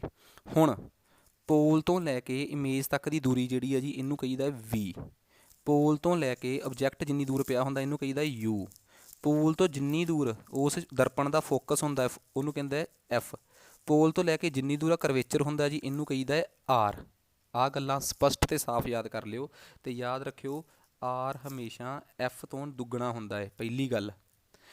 ਇੱਕ ਅਤੇ ਦੂਜੀ ਗੱਲ 1/v 1/, ਪ੍ਰਤੀਬਿੰਬ ਦੀ ਦੂਰੀ ਜਮਾ 1/, ਬਿੰਬ ਦੀ ਦੂਰੀ ਬਰਾਬਰ ਹੈ 1/f। ਇਹ ਗੱਲ ਯਾਦ ਰੱਖ ਲਿਓ। ਅਤੇ ਤੁਹਾਨੂੰ ਪਤਾ ਹੈ ਕਿ ਐਫ ਜਿਹੜਾ ਹੁੰਦਾ ਹੈ ਜੀ ਉਹ r/2 ਆ, ਤੁਸੀਂ ਆਪੇ ਕਿਹਾ। ਇਸ ਕਰਕੇ ਇਸ ਫਾਰਮੂਲੇ ਨੂੰ ਐਫ ਦੀ ਜਗ੍ਹਾ 'ਤੇ ਜੇ r/2 ਪਾਵਾਂਗੇ ਵੀ ਤਾਂ 2 ਉੱਪਰ ਚਲੇ ਜੂਗਾ। ਆਹ ਜਿਹੜਾ ਫਾਰਮੂਲਾ ਹੈ ਨਾ ਜੀ, ਇਹ ਜੇ ਤੁਹਾਨੂੰ ਯਾਦ ਹੋ ਗਿਆ ਤਾਂ ਤੁਸੀਂ ਸਮਝ ਲਓ ਮੇਲਾ ਲੁੱਟ ਲਿਆ। ਇਹ ਸ਼ੀਸ਼ੇ ਦਾ ਫਾਰਮੂਲਾ ਹੈ, ਇਹਨੂੰ ਦਰਪਣ ਫਾਰਮੂਲਾ ਵੀ ਕਹਿੰਦੇ ਆ ਜੀ। ਇਹ ਦਰਪਣ ਦਾ ਫਾਰਮੂਲਾ ਹੈ, 1/v + 1/u ਬਰਾਬਰ ਹੈ 1/f ਜਾਂ 2/r, ਠੀਕ ਆ ਜੀ ਗੱਲ। ਉਸ ਤੋਂ ਬਾਅਦ ਇੱਕ ਚੀਜ਼ ਹੋਰ, ਆਹ ਤੁਹਾਡਾ ਬਿੰਬ ਦੀ ਉਚਾਈ ਆ। ਬਿੰਬ ਦੀ ਉਚਾਈ ਨੂੰ ਸ਼ਬਦ ਵਰਤਾਂਗੇ ਉਹ, ਅਤੇ ਪ੍ਰਤੀਬਿੰਬ ਦੀ ਉਚਾਈ ਵਾਸਤੇ ਸ਼ਬਦ ਵਰਤਾਂਗੇ ਆਈ। ਬਿੰਬ ਦੀ ਉਚਾਈ ਬਟੇ ਪ੍ਰਤੀਬਿੰਬ ਦੀ ਉਚਾਈ ਬਟੇ ਬਿੰਬ ਦੀ ਉਚਾਈ ਨੂੰ ਭਾਗ ਕਰ ਦਿਓ। ਦਿਸ ਇਜ਼ ਕਾਲਡ ਮੈਗਨੀਫਿਕੇਸ਼ਨ, ਕਿ ਕਿੰਨੀ ਜ਼ਿਆਦਾ ਫੋਟੋ ਵੱਡੀ ਹੋ ਕੇ ਬਣੀ ਆ, I/2। ਅਤੇ ਇਹਦਾ ਫਾਰਮੂਲਾ 'ਚ ਇੱਕ ਚੀਜ਼ ਹੁੰਦੀ ਆ, ਇਹਦੇ ਫਾਰਮੂਲੇ 'ਚ ਹੁੰਦਾ ਹੈ ਜੀ v/u ਵਿਦ ਨੈਗੇਟਿਵ ਸਾਈਨ। ਤੁਸੀਂ ਕਹੋਗੇ ਆਹ ਚੀਜ਼ਾਂ ਕਿੱਥੋਂ ਯਾਦ ਕਰਨੀਆਂ, ਟੈਨਸ਼ਨ ਨਾ ਲਓ, ਇਹ ਸਾਰਾ ਕੁਛ ਬੜਾ ਈਜ਼ੀ ਆ, ਠੀਕ ਹੈ। ਇਹਦੇ 'ਚ ਕੋਈ ਵੀ ਚੀਜ਼ ਇਹੋ ਜਿਹੀ ਨਹੀਂ ਹੈਗੀ ਜਿਹੜੀ ਕਿ ਸਾਡੇ ਵਾਸਤੇ, ਮੈਂ ਇੱਕ ਨਾ ਸਵਾਲ ਕਰਕੇ ਦਿਖਾਊਂਗਾ ਤਾਂ ਕਿ ਤੁਹਾਨੂੰ ਲੱਗੇ ਕਿ ਜੀ ਇਹ ਚੀਜ਼ ਤਾਂ ਜੀ ਬਿਲਕੁਲ ਸੌਖੀ ਸੀ ਸਾਡੇ ਵਾਸਤੇ। ਇਹ ਤਾਂ ਬਿਲਕੁਲ ਸਾਡੇ ਵਾਸਤੇ ਇੱਕ ਮਤਲਬ ਕਿ ਕਹਿ ਲਓ ਕਿ ਇੱਕ ਬਿਲਕੁਲ ਸਿੰਪਲ ਜਿਹੀ ਚੀਜ਼ ਆ। ਦੇਖੋ ਜੀ, ਮੈਂ ਪਹਿਲਾਂ ਇੱਕ ਸਵਾਲ ਪੜ੍ਹਦਾ ਅਤੇ ਤੁਹਾਨੂੰ ਇੱਕ ਸਵਾਲ ਵੀ ਕਰਾਤਾ ਨਾ ਜੇ ਤੁਹਾਨੂੰ, ਤਾਂ ਤੁਸੀਂ ਸਾਰਾ ਕੁਛ ਆਪਣੇ ਆਪ ਕਰ ਲੈਣਾ। ਕਿਸੇ ਆਟੋਮੋਬਾਈਲ ਦੇ ਪਿੱਛੇ ਦਾ ਦ੍ਰਿਸ਼ ਦੇਖਣ ਲਈ ਉਪਯੋਗ ਕਰਨ ਵਾਲੇ ਉੱਤਲ ਦਰਪਣ, ਕਿਹੜਾ ਦਰਪਣ ਆ ਜੀ, ਉੱਤਲ ਦਰਪਣ। ਦੇਖੋ ਜੀ ਇੱਕ ਗੱਲ ਤਾਂ ਕਲੀਅਰ ਆ ਜੀ ਕਿ ਇੱਕ ਹੁੰਦਾ ਆਪਣਾ ਉੱਤਲ ਦਰਪਣ, ਠੀਕ ਆ, ਇੱਕ ਹੁੰਦਾ ਹੈ ਆਪਣਾ ਅਵਤਲ ਦਰਪਣ, ਠੀਕ ਹੈ ਜੀ। ਦੇਖੋ ਜੀ ਇਹ ਬੜੀ ਖਾਸ ਗੱਲ ਆ। ਪਹਿਲੀ ਗੱਲ ਤਾਂ ਕੁਛ ਗੱਲਾਂ ਬੜੀਆਂ ਖਾਸ ਜਿਹੜੀਆਂ ਮੈਂ ਦੱਸਣੀਆਂ ਚਾਹੁੰਦਾ, ਤੁਹਾਨੂੰ ਯਾਦ ਹੋਣਾ ਚਾਹੀਦਾ ਹੈ ਕਿ ਉੱਤਲ ਦਰਪਣ ਜਿਹੜਾ ਜੀ ਉਹ ਕੀ ਹੁੰਦਾ ਹੈ, ਠੀਕ ਹੈ ਜੀ। ਹੁਣ ਆਹ ਗੱਲ ਬੜੀ ਸਪਸ਼ਟ ਆ ਅਤੇ ਬੜੇ ਧਿਆਨ ਨਾਲ ਸੁਣਿਓ। ਦੇਖੋ ਜੀ ਤੁਸੀਂ ਕੀ ਕੀਤਾ, ਇੱਕ ਨਾ ਦਰਪਣ ਬਣਾਇਆ, ਇਹ ਆਹ ਦੇਖੋ ਜੀ ਆਹ, ਅਤੇ ਤੁਸੀਂ ਇਹਨੂੰ ਇੱਧਰ ਨੂੰ ਪੇਂਟ ਕਰੀ ਗਏ, ਠੀਕ ਹੈ। ਇੱਧਰੋਂ ਪੇਂਟ ਕਰਤਾ, ਇੱਧਰੋਂ ਚੱਲ ਰਿਹਾ, ਇਹ ਕਿਹੜਾ ਦਰਪਣ ਹੋਇਆ ਜੀ, ਉੱਤਲ ਦਰਪਣ। ਜੇ ਤੁਸੀਂ ਇਹਨੂੰ ਐਵੇਂ ਦਾ ਬਣਾ ਲੈਂਦੇ ਅਤੇ ਇੱਧਰੋਂ ਪੇਂਟ ਕਰ ਦਿੰਦੇ, ਫਿਰ ਆਹ ਕੀ ਹੁੰਦਾ ਜੀ, ਅਵਤਲ ਦਰਪਣ। ਹੁਣ ਜਿਹੜਾ ਉੱਤਲ ਦਰਪਣ ਆ ਜੀ ਉਹ 'ਤੇ ਤੁਸੀਂ ਕੀ ਕੀਤਾ, ਆਹ ਦੇਖੋ ਜੀ,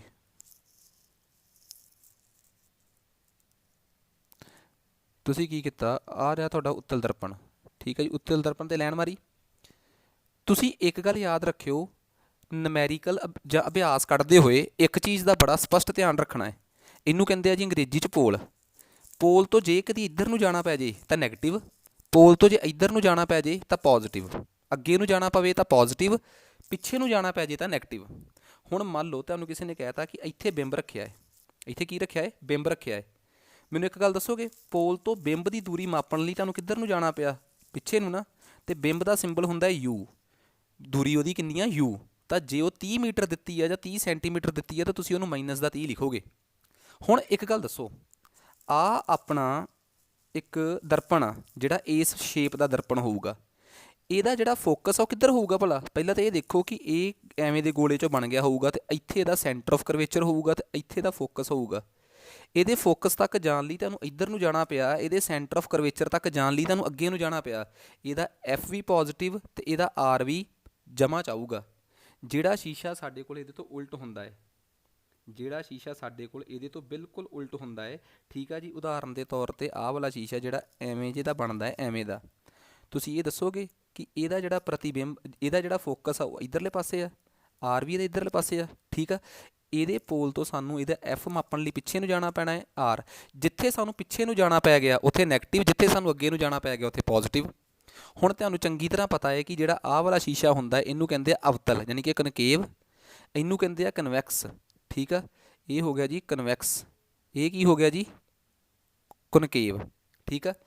ਇਹਦੇ ਵਾਸਤੇ ਸਾਰਾ ਐਫ ਤੇ ਆਰ, ਇਹਦੇ ਵਾਸਤੇ ਐਫ ਤੇ ਆਰ ਦੋਵਾਂ ਨੂੰ ਪੋਜ਼ਿਟਿਵ ਲਵਾਂਗੇ ਕਿਉਂਕਿ ਇਹ ਸ਼ੀਸ਼ੇ ਦੇ ਇੱਧਰਲੇ ਪਾਸੇ ਬਣਦੇ ਆ। ਕਿਉਂ? ਇਹਦਾ ਗੋਲਾ ਇੱਧਰ ਨੂੰ ਬਣੂਗਾ, ਇਹਦੇ ਇੱਧਰਲੇ ਪਾਸੇ ਨੂੰ ਬਣਦੇ ਆ। ਇਹਦੇ ਐਫ ਤੇ ਆਰ ਹਮੇਸ਼ਾ ਕੀ ਲਵਾਂਗੇ ਆਪਾਂ? ਨੈਗੇਟਿਵ ਲਵਾਂਗੇ। ਯੂ ਹਮੇਸ਼ਾ ਆਬਜੈਕਟ ਆਪਾਂ ਇੱਧਰਲੇ ਪਾਸੇ ਰੱਖਦੇ ਆ, ਯੂ ਹਰ ਕੇਸ ਦੇ ਵਿੱਚ ਕੀ ਆਊਗਾ ਜੀ? ਨੈਗੇਟਿਵ। ਇਹਨਾਂ ਗੱਲਾਂ ਦਾ ਧਿਆਨ ਰੱਖਦੇ ਹੋਈ ਤੁਸੀਂ ਸਾਰੇ ਸਵਾਲ ਕੱਢਣੇ ਆ ਜੀ। ਸੋ ਸਵਾਲ ਕੱਢਣ ਦਾ ਤਰੀਕਾ ਕੀ ਆ? ਬੜਾ ਸਾਫ਼ ਤੇ ਸਪਸ਼ਟ ਤਰੀਕਾ ਹੈ। ਸਵਾਲ ਤੇ ਆ ਜਾਓ ਜੀ। ਪਹਿਲਾਂ, ਕਿਸੇ ਆਟੋਮੋਬਾਈਲ ਦਾ ਪਿੱਛੇ ਦਾ ਦ੍ਰਿਸ਼ ਦੇਖਣ ਲਈ ਉਪਯੋਗ ਹੋਣ ਵਾਲੇ ਉੱਤਲ ਦਰਪਣ। ਬਸ ਸਭ ਤੋਂ ਪਹਿਲਾਂ ਦਿਮਾਗ 'ਚ ਲੈ ਕੇ ਆਓ ਕਿ ਦਰਪਣ ਕਿਹੜਾ ਜੀ? ਉੱਤਲ ਦਰਪਣ। ਉੱਤਲ ਦਰਪਣ ਦਾ ਜਿਹੜਾ ਐਫ ਵੀ ਹੋਊਗਾ ਪੋਜ਼ਿਟਿਵ ਆਊਗਾ, ਆਰ ਵੀ ਕੀ ਆਊਗਾ ਜੀ? ਪੋਜ਼ਿਟਿਵ ਆਊਗਾ। ਚੈੱਕ ਕਰੋ ਕੀ ਦਿੱਤਾ ਹੋਇਆ ਹੈ। ਕਿਸੇ ਉੱਤਲ ਦਰਪਣ ਦਾ ਵਕਰਤਾ ਅਰਧ ਵਿਆਸ ਦਾ ਮਤਲਬ ਆਰ ਦਿੱਤਾ ਹੋਇਆ ਹੈ, ਉਹ R3 ਦਿੱਤਾ ਹੋਇਆ ਹੈ। ਜੇ R3 ਦਿੱਤਾ ਹੋਇਆ ਹੈ ਤਾਂ ਇਹਦਾ ਮਤਲਬ F ਕਿੰਨਾ ਆ ਗਿਆ ਜੀ? 3/2, ਯਾਨੀ ਕਿ 1.5। F ਕਿੰਨਾ ਆ ਗਿਆ ਜੀ ਆਪਣੇ ਕੋਲ? 1.5 ਆ ਗਿਆ। F ਜੇਕਰ ਆਪਣੇ ਕੋਲ 1.5 ਆ ਗਿਆ ਤੇ ਹੁਣ ਅਗਲੀ ਗੱਲ ਕੀ ਆ? ਉਹ ਵੀ ਪਲੱਸ ਦਾ ਆਊਗਾ ਕਿਉਂਕਿ ਦਰਪਣ ਕਿਹੜਾ ਹੈ ਉੱਥੋਂ ਪਤਾ ਲੱਗ ਗਿਆ। ਜੇਕਰ ਬੱਸ ਦੇ ਇੱਕ ਦਰਪਣ ਤੋਂ 5 ਮੀਟਰ ਦੀ ਦੂਰੀ ਉੱਤੇ ਸਥਿਤ ਹੈ, ਜੇਕਰ ਇੱਕ ਬੱਸ ਉਸ ਦਰਪਣ ਤੋਂ, ਬੱਸ ਇੱਥੇ ਬਿੰਬ ਆ, ਫੋਟੋ ਬੱਸ ਦੀ ਲਈ ਆ ਰਹੀ ਹੈ ਨਾ, ਤਾਂ ਬੱਸ ਇੱਥੇ ਕੀ ਹੋਇਆ ਭਲਾ? ਬਿੰਬ। ਬਿੰਬ ਦਾ ਮਤਲਬ 5 ਕਿੰਨੇ ਦੀ? 5 ਕਿਹਦੀ ਤੇ ਦੂਰੀ ਤੇ ਆ ਜੀ? 5 ਮੀਟਰ ਦੀ ਦੂਰੀ ਤੇ। ਆ 3 ਮੀਟਰ, ਆ 5 ਮੀਟਰ। ਲਓ ਜੀ, ਯੂ ਜਿਵੇਂ ਦਾ ਮਰਜ਼ੀ ਹੋਵੇ ਉਹ ਹਮੇਸ਼ਾ ਮਾਈਨਸ ਦੇ ਵਿੱਚ ਹੀ ਹੋਣਾ ਹੈ, ਅਸੂਲ ਨੇ। ਕਹਿੰਦੇ ਜੀ ਹੁਣ ਪੁੱਛਿਆ ਕੀ ਆ?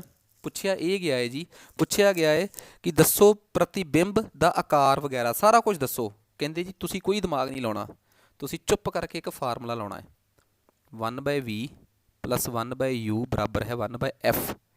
v ਕੱਢਣਾ ਹੈ, u ਦਿੱਤਾ ਹੋਇਆ ਤੁਹਾਨੂੰ -5 ਬਰਾਬਰ ਹੈ 1/f ਦੇ ਨਾਲ ਕਿੰਨਾ ਦਿੱਤਾ ਹੋਇਆ ਵਾਲਾ? 3/2। 3/2 ਆ ਉੱਪਰਲਾ 2 ਇੱਥੇ ਚਲੇ ਗਿਆ, ਆ ਪਲੱਸ ਤੇ ਮਾਈਨਸ ਮਾਈਨਸ ਹੋ ਗਿਆ। 1/v - 1/5 ਬਰਾਬਰ ਹੈ 2/3। 1/v ਬਰਾਬਰ ਹੈ 2/3 + 1/5। 5 ਦਾ ਤੇ 3 ਦਾ ਲਘੁੱਤਮ ਲਿਆ, ਕਿੰਨਾ ਆ ਗਿਆ ਜੀ ਭਲਾ? 15। ਕੱਢਣਾ ਆਉਂਦਾ ਨਾ? ਨਹੀਂ ਕੱਢਣਾ ਆਉਂਦਾ ਮੈਥ 'ਚ ਸਿਖਾਊਂਗਾ। 15 ਨੂੰ 3 ਨਾਲ ਭਾਗ ਕੀਤਾ, 5 ਨੂੰ 2 ਨਾਲ ਗੁਣਾ ਕੀਤਾ 10, 15 ਨੂੰ 5 ਨਾਲ ਭਾਗ ਕੀਤਾ, 3 ਨੂੰ 1 ਨਾਲ ਗੁਣਾ ਕੀਤਾ, ਇਹ ਆ ਗਿਆ ਜੀ 13/15। ਇਹਦਾ ਮਤਲਬ 20 ਆਪਣੇ ਕੋਲ ਕਿੰਨਾ ਨਿਕਲ ਕੇ ਆ ਗਿਆ ਜੀ? ਫਾਰਮੂਲੇ ਦੇ ਹਿਸਾਬ ਨਾਲ 20 ਨਿਕਲ ਕੇ ਆਇਆ ਜੀ ਆਪਣੇ ਕੋਲ 13/15, 1.15। ਕੀ ਨਿਕਲ ਕੇ ਆਇਆ ਜੀ? 1.15। ਹੁਣ ਤੁਸੀਂ ਆਪ ਦੱਸੋ ਮੈਨੂੰ, 20 ਨਿਕਲ ਕੇ ਆਇਆ 1.15, ਠੀਕ ਆ ਜੀ। ਇਹਨੂੰ ਸੋਲਵ ਕਰ ਲਿਆ ਆਪਾਂ। ਸੋ ਮੈਂ ਇੱਥੇ ਦੱਸ ਦਿੰਦਾ, 20 ਨਿਕਲ ਕੇ ਆਇਆ ਜੀ ਆਪਣੇ ਕੋਲ 1.15। 20 ਦੇ ਜਵਾਬ ਦੇ ਅੱਗੇ ਮਾਈਨਸ ਆਇਆ ਕਿ ਪਲੱਸ ਆਇਆ? ਆਪਣੇ ਆਪ ਹੀ ਪਲੱਸ ਆ ਗਿਆ।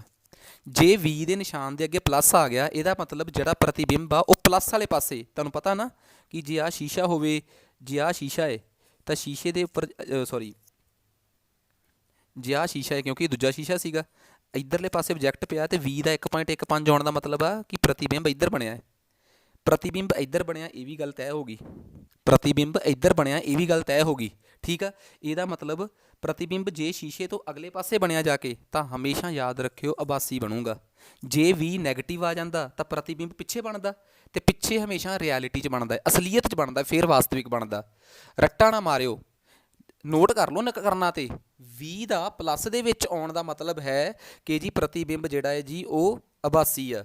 20 ਦਾ ਨੈਗੇਟਿਵ ਆਉਣ ਦਾ ਮਤਲਬ ਆ ਕਿ ਪ੍ਰਤੀਬਿੰਬ ਜਿਹੜਾ ਹੈ ਵਾਸਤਵਿਕ ਆ। ਇਹ ਨੋਟ ਕਰ ਲਈ ਗੱਲ।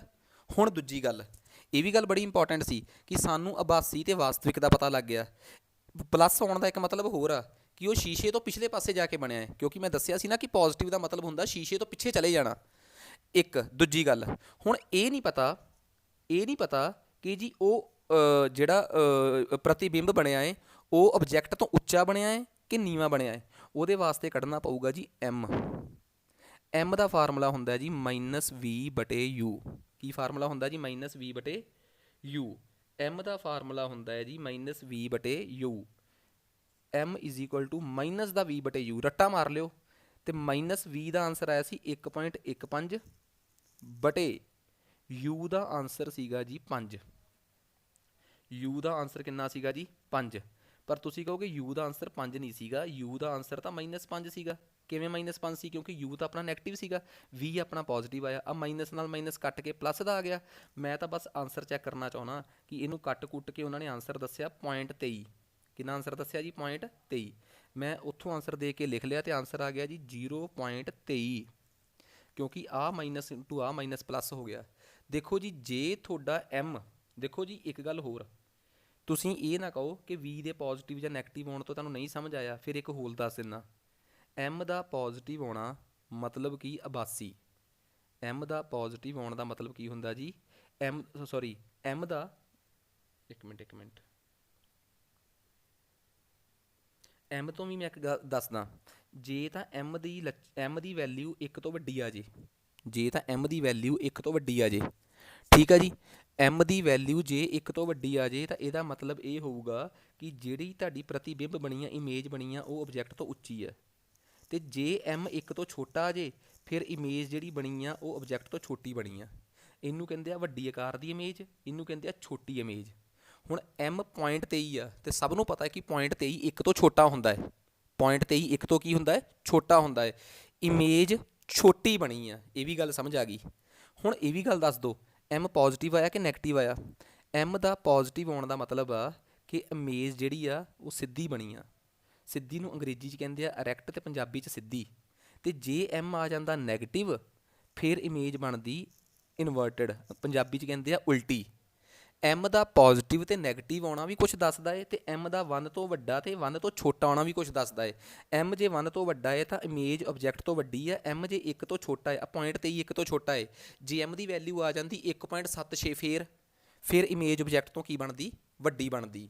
ਸੋ ਨਿਯਮ ਦੇ ਮੁਤਾਬਕ ਇਹ ਗੱਲਾਂ ਬੜੀਆਂ ਖਾਸ ਨੇ, ਬਹੁਤ ਖਾਸ ਗੱਲਾਂ ਸੀਗੀਆਂ ਜਿਹੜੀਆਂ ਤੁਹਾਨੂੰ ਮੈਂ ਦੱਸੀਆਂ, ਕਿਉਂਕਿ ਇਸ ਚੈਪਟਰ ਦੇ ਵਿੱਚ ਤੁਹਾਨੂੰ ਇਹ ਸਮਝਣਾ ਬੜਾ ਜ਼ਰੂਰੀ ਸੀਗਾ। ਜੇ ਤੁਸੀਂ ਕਹਿੰਦੇ ਹੋ ਤਾਂ ਮੈਂ ਇੱਦਾਂ ਕਰਦਾ, ਇੱਕ ਨੁਮੈਰੀਕਲ ਆਪਾਂ ਹੋਰ ਕਰ ਦਿੰਦੇ ਹਾਂ। ਦੇਖੋ ਸਾਰਾ ਕੁਝ ਕਲੀਅਰ ਕਰਤਾ। ਇੱਕ ਨੁਮੈਰੀਕਲ ਹੋਰ ਬੜੇ ਆਸਾਨੀ ਨਾਲ ਆਪਾਂ ਕਰ ਸਕਦੇ ਹਾਂ, ਕੋਈ ਬਹੁਤ ਔਖੀ ਗੱਲ ਨਹੀਂ। ਇੱਕ ਨੁਮੈਰੀਕਲ ਬੜੀ ਆਸਾਨੀ ਨਾਲ ਕੀਤਾ ਜਾ ਸਕਦਾ ਹੈ, ਹੋਰ ਆਪਣੇ ਕੋਲ ਇੰਨਾ ਟਾਈਮ ਹੈਗਾ ਹੈ। ਕਹਿੰਦਾ ਜੀ ਇੱਕ ਵਸਤੂ ਜਿਸ ਦਾ ਸਾਈਜ਼ 4.7 ਸਾਈਜ਼ ਦੀ ਵਸਤੂ। ਪਹਿਲੀ ਗੱਲ ਉਹਨਾਂ ਨੇ ਕਹਿਤਾ ਇਹ ਵਸਤੂ 4-7 ਸੈਂਟੀਮੀਟਰ ਦੀ ਦਿੱਤੀ ਆ, ਇਹ ਉਹਦਾ ਆਬਜੈਕਟ ਦੀ ਹਾਈਟ ਦਿੱਤੀ ਆ 4 ਸੈਂਟੀਮੀਟਰ, ਨਾ ਕਿ ਇਹ ਨਹੀਂ ਕਿਹਾ ਕਿ ਇੰਨੀ ਦੂਰੀ 'ਤੇ ਪਈ ਆ। ਆਬਜੈਕਟ ਇੱਕ ਵਸਤੂ ਜਿਹਦੀ ਕਿ ਸਾਈਜ਼ ਇੰਨਾ ਹੈ, ਉਹ 15 ਸੈਂਟੀਮੀਟਰ ਫੋਕਲ ਦੂਰੀ ਦੇ ਅਵਤਲ ਦਰਪਣ ਤੋਂ, ਇੱਕ ਇਹੋ ਜਿਹਾ ਅਵਤਲ ਦਰਪਣ, ਠੀਕ ਹੈ ਜੀ, ਇੱਕ ਇਹੋ ਜਿਹਾ ਅਵਤਲ ਦਰਪਣ ਹੁੰਦਾ ਕਨਕੇਵ ਮਿਰਰ, ਤੇ ਕਨਕੇਵ ਮਿਰਰ ਦਾ ਫੋਕਸ ਹਮੇਸ਼ਾ ਕੀ ਹੁੰਦਾ ਹੈ ਜੀ? ਨੈਗੇਟਿਵ। ਇੱਕ ਅਵਤਲ ਦਰਪਣ ਤੋਂ ਜਿਸ ਦੀ ਕਿ ਫੋਕਸ ਦੂਰੀ, ਮਤਲਬ ਉਸ ਅਵਤਲ ਦਰਪਣ ਦਾ ਫੋਕਸ ਵੀ ਦਿੱਤਾ ਹੈ। ਕਨਕੇਵ ਮਿਰਰ ਦਾ ਫੋਕਸ ਜਿੰਨਾ ਵੀ ਦਿੱਤਾ ਉਹਦੇ ਕਿ ਨੈਗੇਟਿਵ ਆਪੇ ਪਾ ਲਿਓ, ਦੱਸਣ ਦੀ ਲੋੜ ਨਾ ਪਵੇ ਹੁਣ ਮੈਨੂੰ, ਠੀਕ ਆ। ਉਹਦੇ ਤੋਂ 25 ਸੈਂਟੀਮੀਟਰ ਦੂਰੀ 'ਤੇ ਰੱਖੀ ਹੋਈ ਹੈ, ਦੱਸਣ ਦੀ ਲੋੜ ਹੀ ਨਹੀਂ, ਯੂ ਦਿੱਤਾ ਹੋਇਆ ਹੈ ਦੂਰੀ, ਤੇ 25 ਸੈਂਟੀਮੀਟਰ। ਯੂ ਹਮੇਸ਼ਾ ਨੈਗੇਟਿਵ ਲਈਦਾ, ਪਤਾ ਇਹ ਗੱਲ, ਸੌਰੀ ਇਹ 25 ਹੈ ਜੀ, ਆ ਲਓ ਜੀ, ਠੀਕ ਹੈ ਜੀ। ਅਗਲੀ ਗੱਲ, ਸਭ ਕੁਝ ਤਾਂ ਦੇਤਾ, ਹੋਰ ਕੀ ਬਚਿਆ ਆਪਣੇ ਕੋਲ? ਅਗਲੀ ਗੱਲ ਤਾਂ ਬਾਕੀ ਸਾਰਾ ਕੁਝ ਦੱਸੋ, ਕਹਿੰਦੇ ਬਸ ਦੱਸਣ ਦੀ ਲੋੜ ਹੀ ਨਹੀਂ। ਆਹ ਚੱਕੋ ਜੀ, 1/v + 1/u = 1/f, 1/v + 1/u = 1/f, 1/v = 1/f। ਉਹ ਮਾਈਨਸ ਦਾ 125, ਮਾਈਨਸ ਦਾ 25 ਸੀ, ਇੱਧਰ ਜਾ ਕੇ 25 ਹੋ ਗਿਆ। 15 ਤੇ 25 ਦਾ ਲਘੁੱਤਮ ਜਿਹੜਾ ਜੀ ਤੁਹਾਡੇ ਸਾਹਮਣੇ ਆ ਜਾਊਗਾ, ਰੱਬ ਤੁਹਾਡਾ ਭਲਾ ਕਰੇ, 75। 75 ਨੂੰ 15 ਨਾਲ ਭਾਗ ਕੀਤਾ, ਕਿੰਨਾ ਆ ਗਿਆ? ਮਾਈਨਸ ਦਾ 5, ਇਹ ਆ ਗਿਆ ਪਲੱਸ ਦਾ 3, ਇਹ ਆ ਗਿਆ ਮਾਈਨਸ ਦਾ 2/75। ਇਹ ਵੈਲਿਊ ਆਈ ਆ 1/20 ਦੀ, ਤੇ v ਦੀ ਵੈਲਿਊ ਕਿੰਨੀ ਆਊਗੀ ਭਲਾ? v ਦੀ ਵੈਲਿਊ ਆ ਜਾਊਗੀ 75/2 ਵਿਦ ਨੈਗੇਟਿਵ, ਮਤਲਬ ਮਾਈਨਸ ਦਾ 37.5। ਇਹ ਤੁਸੀਂ ਖੁਦ ਕੱਢਣੀ ਆ। v ਦੀ ਵੈਲਿਊ ਕੱਢ ਕੇ ਸਿਖਾਤੀ। v ਦੀ ਵੈਲਿਊ ਕਿੰਨੀ ਆਈ ਆ ਭਲਾ? v ਦੀ ਵੈਲਿਊ ਆਈ ਆ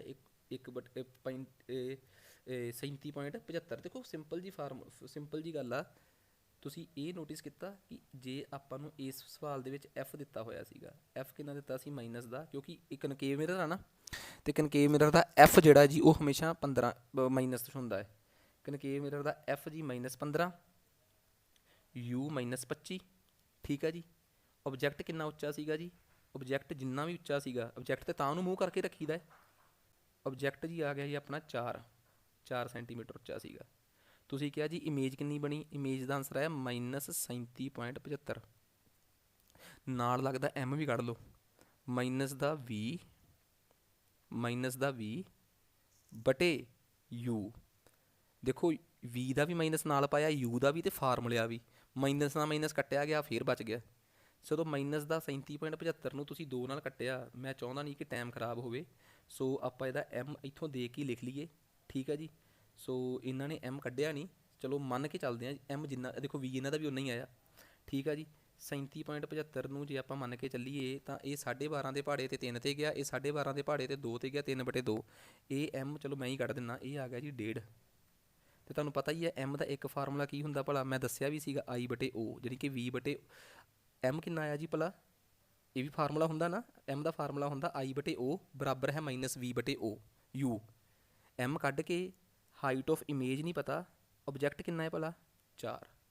ਇੱਥੋਂ ਪਤਾ ਲੱਗ ਗਿਆ I ਕਿੰਨੀ ਆ ਗਈ ਆਪਣੇ ਕੋਲ? 15 ਚੌਕੇ 60, 6 ਸੈਂਟੀਮੀਟਰ। ਆ ਚੱਕੋ ਜੀ। ਹੁਣ ਸਾਰੀਆਂ ਗੱਲਾਂ ਤੈਅ ਹੋ ਗਈਆਂ। ਕਿਵੇਂ ਭਲਾ? v ਮਾਈਨਸ 'ਚ ਆਇਆ ਹੈ, ਇਹਦਾ ਮਤਲਬ ਇਮੇਜ ਸ਼ੀਸ਼ੇ ਤੋਂ ਪਿੱਛੇ, ਸ਼ੀਸ਼ੇ ਫੋਟੋ ਵਾਲੇ ਪਾਸੇ ਹੀ ਬਣੀ ਆ। ਜੇ ਇਮੇਜ ਉੱਧਰੋਂ ਬਣੀ ਹੋਈ ਆ ਤਾਂ ਇਹਦਾ ਮਤਲਬ ਕੀ ਬਣ ਗਈ? ਵਾਸਤਵਿਕ। ਜੇ v ਪੋਜ਼ੀਟਿਵ ਆ ਜਾਂਦਾ ਤਾਂ ਇਮੇਜ ਬਣਦੀ ਆਭਾਸੀ। ਪਹਿਲੀ ਗੱਲ ਤਾਂ ਇਹ ਪਤਾ ਲੱਗ ਗਿਆ ਕਿ ਇਮੇਜ ਵਾਸਤਵਿਕ ਬਣੀ ਆ। m 1 ਤੋਂ ਵੱਡਾ ਆ, ਇਮੇਜ ਕੀ ਬਣੀ ਆ ਜੀ? ਵੱਡੀ। ਉੱਪਰਲਾ ਵਾਸਤਵਿਕ ਆ। ਜੇ m 1 ਤੋਂ ਛੋਟਾ ਆਉਂਦਾ, ਇਮੇਜ ਕੀ ਬਣਦੀ? ਛੋਟੀ। ਹਾਂ, ਇਮੇਜ ਦੀ ਉਚਾਈ ਕਿੰਨੀ ਬਣੀ ਆ ਜੀ? ਠੀਕ ਆ, ਇਮੇਜ ਦੀ ਉਚਾਈ ਕਿੰਨੀ ਬਣੀ ਆ? 6। ਓਬਜੈਕਟ ਕਿੰਨਾ ਸੀਗਾ? 4। ਵੈਸੇ ਵੀ ਦੱਸੋ m ਜਿਹੜਾ ਹੈ, ਤੁਸੀਂ ਆਪ ਦੱਸੋ, ਜਿਹੜਾ m ਆ ਉਹ 1.5 ਆਇਆ, ਪੋਜ਼ੀਟਿਵ ਆਇਆ। m ਦਾ ਪੋਜ਼ੀਟਿਵ ਆਉਣ ਦਾ ਮਤਲਬ ਵੀ ਦੱਸਿਆ ਸੀ ਮੈਂ ਕਿ ਇਮੇਜ ਸਿੱਧੀ ਬਣਦੀ ਆ। ਕੀ ਬਣਦੀ ਆ ਜੀ? ਸਿੱਧੀ ਬਣੀ, ਵੱਡੀ ਬਣੀ ਤੇ ਵਾਸਤਵਿਕ ਬਣੀ। ਠੀਕ ਆ ਜੀ, ਸਿੱਧੀ ਬਣੀ, ਵੱਡੀ ਬਣੀ ਤੇ ਵਾਸਤਵਿਕ ਬਣੀ। ਠੀਕ ਆ ਜੀ। ਤੇ ਇੱਕ ਗੱਲ ਹੋਰ, v ਦਾ ਨੈਗੇਟਿਵ ਆਉਣ ਦਾ ਮਤਲਬ ਕੀ ਆ?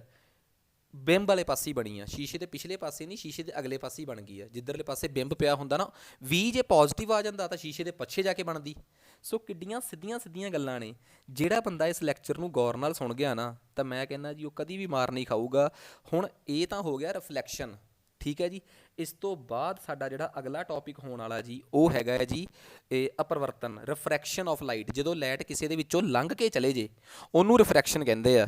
ਸੋ ਉਮੀਦ ਕਰਦੇ ਹਾਂ ਕਿ ਤੁਸੀਂ ਉਹਦੇ ਵਾਸਤੇ ਮਤਲਬ ਵੀ ਸਾਨੂੰ ਪੂਰਾ ਮੌਕਾ ਦਿਓਗੇ ਕਿ ਤੁਸੀਂ ਸੁਣੋਗੇ। ਮੈਂ ਵਾਰ-ਵਾਰ ਮੇਰੀ ਇੱਕ ਰਿਕੁਐਸਟ ਆ ਕਿ ਜੇ ਤੁਸੀਂ ਚਾਹੁੰਦੇ ਹੋ, ਠੀਕ ਆ, ਕਿ ਤੁਸੀਂ ਪੂਰੇ ਦਾ ਪੂਰਾ ETT ਦਾ ਕੋਰਸ ਜਿਹੜਾ ਹੈ ਉਹ ਕਰਨਾ ਚਾਹੁੰਦੇ ਹੋ, ਤਾਂ ਉਹਦੇ ਵਾਸਤੇ ਤੁਹਾਨੂੰ ਪ੍ਰਿੰਸੀਪਲ ਅਵਤਾਰ ਸਿੰਘ ਜੀ ਨਾਲ ਗੱਲ ਕਰਨੀ ਪਊਗੀ। ਉਹ ਤੁਹਾਨੂੰ ਐਪ ਦੇ ਥਰੂ ਆਪਣੇ ਉਹਦੇ 'ਚ ਜੋੜਨਗੇ, ਜਿਹੜਾ ਕਿ ਉਹਨਾਂ ਦੇ ਸਕੂਲ ਦਾ ਇੱਕ ਚੰਗਾ ਉਪਰਾਲਾ ਹੈ। ਠੀਕ ਹੈ ਜੀ। ਸਾਡਾ ਜੇ ਵਿਸ਼ਵਾਸ ਵਧਾਉਣਾ, ਤੁਸੀਂ ਪ੍ਰਿੰਸੀਪਲ ਸਰ ਨਾਲ ਜ਼ਰੂਰ ਗੱਲ ਕਰੋ ਅਤੇ ਵੱਧ ਤੋਂ ਵੱਧ ਸਾਨੂੰ ਰਿਸਪੌਂਡ ਕਰੋ, ਤਾਂ ਕਿ ਅਸੀਂ ਵੱਧ ਤੋਂ ਵੱਧ ਚੰਗੀਆਂ ਵੀਡੀਓਜ਼ ਲੈ ਕੇ ਤੁਹਾਡੇ ਤੱਕ ਪਹੁੰਚਦੇ ਹੋਈਏ ਅਤੇ ਬੜੇ ਉੱਚੇ ਲੈਵਲ ਦੀਆਂ ਨੁਮੈਰੀਕਲ 9ਵੀਂ 10ਵੀਂ ਦੀ ਪੂਰੀ ਪੜ੍ਹਾਈ, ਤਾਂ ਕੋਈ ETT ਦੇ ਪੇਪਰ 'ਚ ਕਿਸੇ ਨੂੰ ਕੋਈ ਤਕਲੀਫ ਨਾ ਆਵੇ, ਅਸੀਂ ਉਹ ਤੁਹਾਡੇ ਤੱਕ ਲੈ ਕੇ ਆਉਂਦੇ ਰਹੀਏ। ਸਾਡੇ ਲਈ ਵੱਲੋਂ ਅੱਜ ਲਈ ਇੰਨਾ ਹੀ ਬਹੁਤ ਆ ਜੀ। ਧੰਨਵਾਦ।